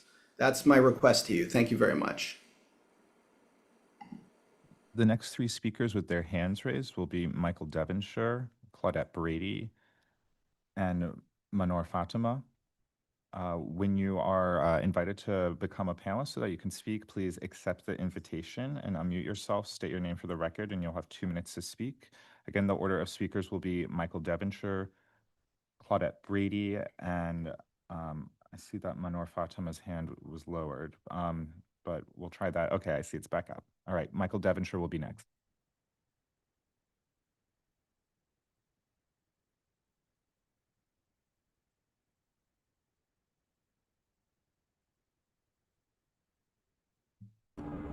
Am I audible? Yes, thank you. Thanks. I am Michael Devonshire. I've been the preservation architect at the Merchants House Museum since 1990, when we first did an historic structure report for the building. I climbed down into the Underground Railroad space at that time when I was doing the investigation of the building, and it never occurred to me that it might have anything to do with the Underground Railroad. Of course, those things have changed. The discussion about it being a repair space for the pocket doors is nearly ridiculous. You can't get anywhere near the pocket doors from there. More recently, I climbed down into the space, as did Michael Hiller, and the absolute spirit that you sense, the fear that you can sense being in that space is unbelievable. It's frightening to realize what people were doing hiding in there. Nevertheless, that's one aspect of this issue. The building adjacent to the Merchants House Museum is grotesquely out of scale, in my opinion. The fenestration and the huge arch openings are nowhere near an expression of the other buildings in the district. It's a building that has no contextual connection to the district, in my opinion, whatsoever. As far as damage to the Merchants House Museum, all you have to do is look at the east facade of the building, which during the work that took place for the water tunnel, where there were monitors everywhere, damaged the Merchants House irreplaceably. You'll notice there's a giant C-beam, a steel beam, where the party wall separated from the plaster on that side. And so to mention that there will be monitors everywhere means absolutely nothing to me. The monitors tell you when there has been damage. Once there is damage, the damage is irreplaceable. There is nothing but original material in the Merchant's House. It will be destroyed. Someone mentioned the fact that if the monitors go off, we'll stop work and see what's happening. Once you stop work to see what's happening, it's too late. I also heard a mention of gentle excavation. If you've been in New York for more than 15 minutes, you know that there's nothing nothing about excavation that's gentle. To allow the work to approve this gargantuan building next door to the merchant's house will result in a death sentence for this important building. I urge the LPC to reject this application. Thank you. Claudette Brady. Claudette Brady on behalf of Save Harlem Now. Thank you for giving us this opportunity to speak today. Save Harlem Now joins the Merchants House Museum and Village Preservation, recent partners in a series of programs about the history of free and enslaved Africans in New York City, and other preservation colleagues in strong opposition to the construction of a new building next to the Merchant House Museum. The Merchants House Museum is one of 6 residences in New York City that is both an interior and exterior landmark. It is also deeply tied to the city's abolitionist history. The Merchants House Museum is the earliest known site of Underground Railroad activity in New York City and one of 2 intact shelter points of the Underground Railroad remaining in Manhattan, and the only one open to the public. Protecting this landmark is especially urgent today in a climate where Black history and the history of enslaved Africans are too often erased or minimized. To endanger this building is to endanger the truth of who we are as a city and as a nation. Protecting the Merchants House Museum ensures public access to a richer and fuller history of New York City and this nation. We urge the Landmarks Preservation Commission to deny this application. Thank you for the opportunity to speak today. Thank you. Manor Fatima. Good afternoon, Commissioners. My name is Manur Fatima, and I'm speaking on behalf of the Historic Districts Council. HDC finds the proposed new design inappropriate for this sensitive site. The facade composition, with its exaggerated arches and highly expressive detailing, is visually busy and calls undue attention to itself. The design also appears to closely reference the facade of the Divinity Press building 2 doors down. While contextual design can be appropriate in historic districts, we do not believe that a new building should too closely replicate specific historic buildings nearby. This approach risks creating an overly imitative effect that could diminish the authenticity of both the new construction and the surrounding historic fabric. A building in this location should defer to the modest scale and quiet presence of the neighboring Merchants House rather than compete with it. The previously approved design for the site was considerably more restrained and more appropriate to the historic district. Any new proposal should return to that more modest approach. In addition, in agreement with our preservation colleagues, we remain concerned about the potential structural impacts of the new construction on the Merchants House. Recent construction projects have demonstrated how easily adjacent historic buildings can be destabilized. Given the extraordinary significance and the fragility of the Merchants House, the Commission must ensure that all stabilization and monitoring requirements are strictly enforced and carefully scrutinized. Thank you. Thank you. The next 3 speakers will be Giorgio Bovenzi, Helena Kubica, and Michael Henry. Good evening. I'm Giorgio Bovenzi and have lived for decades on the block where the Merchants House still stands. The applicant has now submitted 3 escalating proposals over 14 years, each time for something taller and much bulkier. In complete disregard of this Commission's request just 2 years ago for a plaster study, the applicant is back with a new proposal, the tallest and bulkiest iteration yet. I once again join my neighbors and the thousands worldwide who care for the Merchants House to oppose the application. Once again, an existential risk for the house. 3 nationally recognized engineering firms retained by the museum agree that damage is guaranteed. The museum's prior experience with damage resulting from nearby construction on the block demonstrates that this concern is not theoretical. And all the $1 million in public funds invested in the house, including the current $5 million restoration, will be lost. The opposition to this development has been unanimous, bipartisan, and unprecedented in its breadth. For the record, the fellow who spoke today in favor was a first. A petition to stop any development on the lot was signed by almost 17,000 people. In 14 years of hearings, not a single person has ever spoken in favor of the proposed development, with today's exception. But I want to also want to testify by my experience on the impression the Merchants House makes on casual pedestrians. I see pedestrians casually stumble upon the house, unaware of what it is or stands for. I see them slow down, look up, then cross the street to admire its entire facade, and then often walk up its stairs for an impromptu visit. Seeing the Merchants House so distinguishable and so powerful at sparking interest in the unaware public is a clear sign of the value that the house derives from its current position between two undeveloped lots. And so, even if it were possible to build safely on the adjoining lot, I submit that there is historical value in preserving the current configuration because it makes the building stand out, enhancing the way the public experiences the Merchants House in modern time. The next door construction would dwarf the house and erase that value. Thank you. Elena Kupica.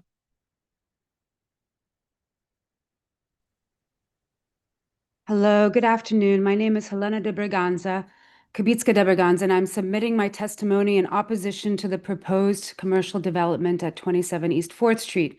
The Merchants House has become a treasured historic museum, and it is absolutely despicable that a commercial building, or any building for that matter, would be pushed forward to be built next to it, creating undeniable harm to its structure and 19th century ornate plasterwork considered the finest example from that period of time. I have two children, aged 11 and 14, and they have been magically transported back in time to the early 19th century into the home and lives of a merchant family while visiting the museum. My 14-year-old is currently studying the civil rights movement at school, and when we read the article in the New York Times in February about the discovery of a passageway of the Underground Railroad at the Merchants House and on our own block where my children have lived their entire lives, we became overjoyed and immensely emotional about this absolutely incredible discovery. We immediately wrote to his teachers, who responded in shock and asked my son to present the news to the class. They had all visited the Merchants House last year as a class, and we were excited to learn that they had walked through a home with this secret passageway that had only been discovered recently. Think about how impactful this was for these young teenagers and how exciting it was to learn about this important piece of history which is preserved in their city.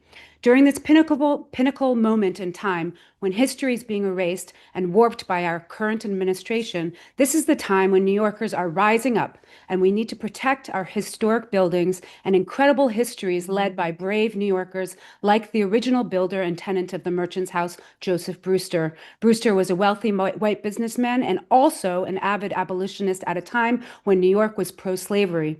Building a secret passageway in your own home was considered extremely dangerous. The proposed building at 27 East 4th Street would be on the same side of this passageway, most definitely harming its construction. This is the only Underground Railroad passageway in New York City available to be seen by the public. Please do not be complicit in damaging this magnificent piece of history and vote no. Thank you. Michael Henry.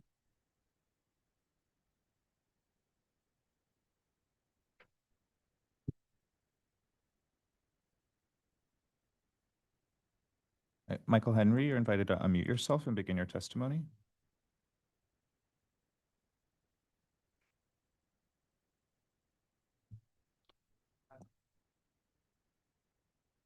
Michael Henry Adams. Okay, I don't see any more raised hands. Hello? Hello? Hello. Hello. My name is Michael Henry Adams, and I'm here to give testimony in opposition to this proposal, although I would be in favor of it insofar as I think that the design is admirable enough and an enormous amount of effort has been made to mitigate any potential damage. And yet my opposition persists because there's no guarantee. And what is at risk is so important and valuable that it just doesn't make sense to take such a risk.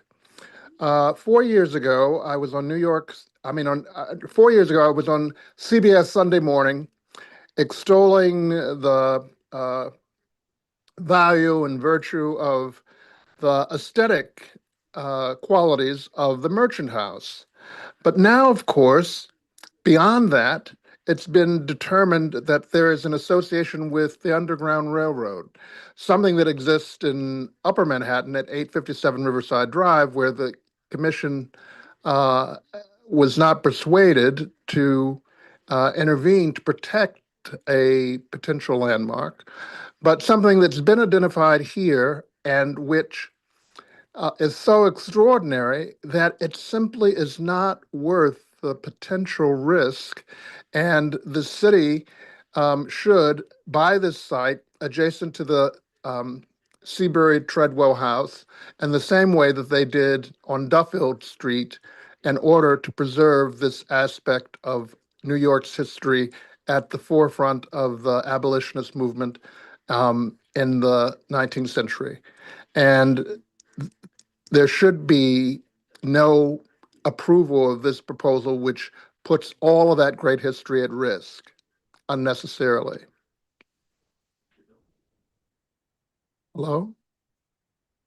Hello, yes, thank you. Okay, we do not have any more raised hands. If anyone is joining via Zoom and wishes to speak, please select raise hand. All right, seeing none, I'll note for the record some written testimony that LPC received. We received a joint letter from U.S. Representative Goldman, State Senator Kavanaugh, Assemblymember Glick, Manhattan Borough President Hoylman Siegel, City Council Deputy Speaker Williams, Council members Epstein, Marte, Banks, Lee, and Nurse expressing concern over protecting the Merchant's House during proposed construction and requesting a delay in review to permit further examination of the museum's connection to the Underground Railroad and exploration of the elected officials' request for the city to purchase the lot at 27 East 4th Street. LPC also received written letters recommending denial from Assemblymember Glick, New York Landmarks Conservancy, the Historic House Trust, and a campaign from Village Preservation, including 247 individuals recommending denial, 75 individuals recommending denial. I also see one more raised hand from Laura, and so I'll be promoting you to panelist, and you'll have 2 minutes to speak.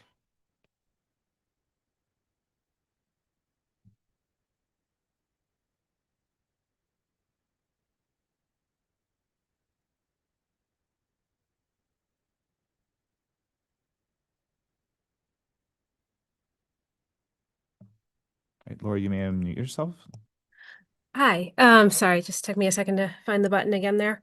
I live in the East Village, sort of adjacent to where the Merchant House is, and I have seen a lot of construction over the last 26 years that I've lived here, and I can't, I mean, even just living in an old building where things have rattled when there was construction nearby and things like that, I cannot imagine having historic plasterwork in my apartment and having it survive construction, and especially the current proposed design just overshadows the landmark so much that it takes away from it. And I don't have any expertise on any of this, but I just wanted one more voice on record to please vote no for this. And if the city could purchase that lot and turn it into some sort of park or educational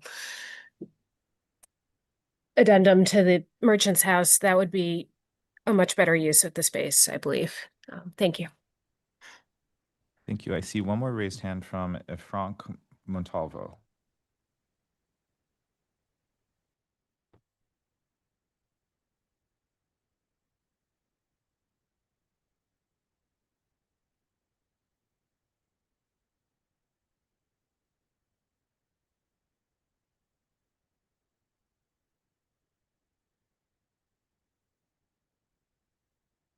Frank, if you would, okay, here we are.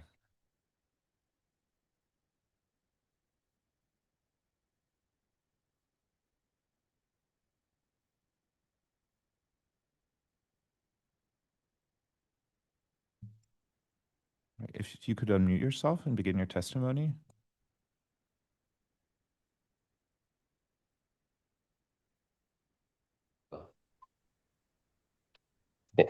Hi, can you hear me? Yes, thank you. Okay. Hi, I'm Mr. E. Frank Giovanni Montalvo. I'm a friend of one of the Treadwell family members, and I'm also a contributor to the museum.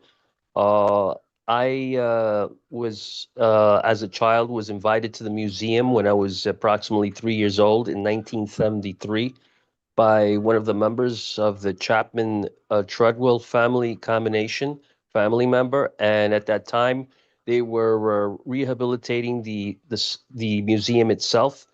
That was a very extremely vast and long time ago.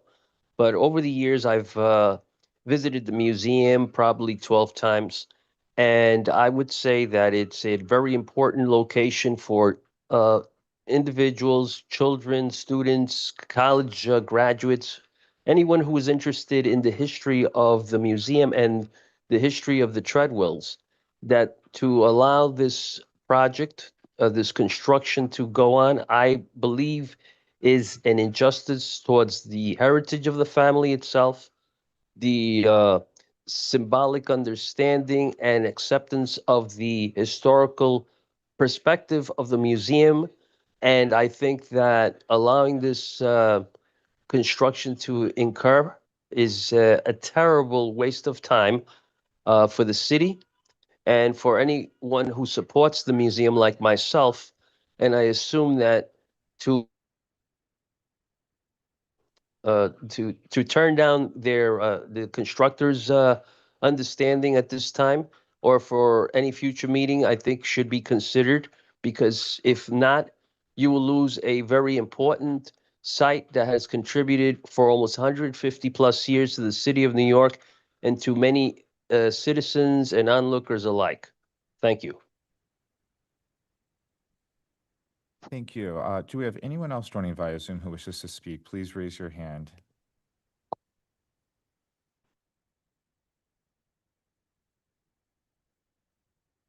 Okay, I see no further hands. Okay, I just want to make a note that Commissioner Goldblum was recused from this item.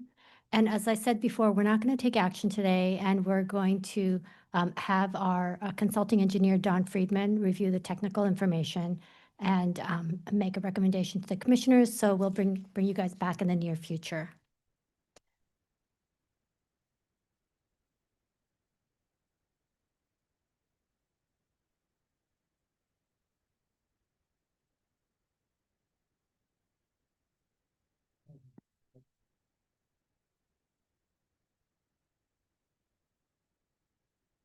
My name is Arthur Goldstein with the law firm of David F. Hutcher and Citron.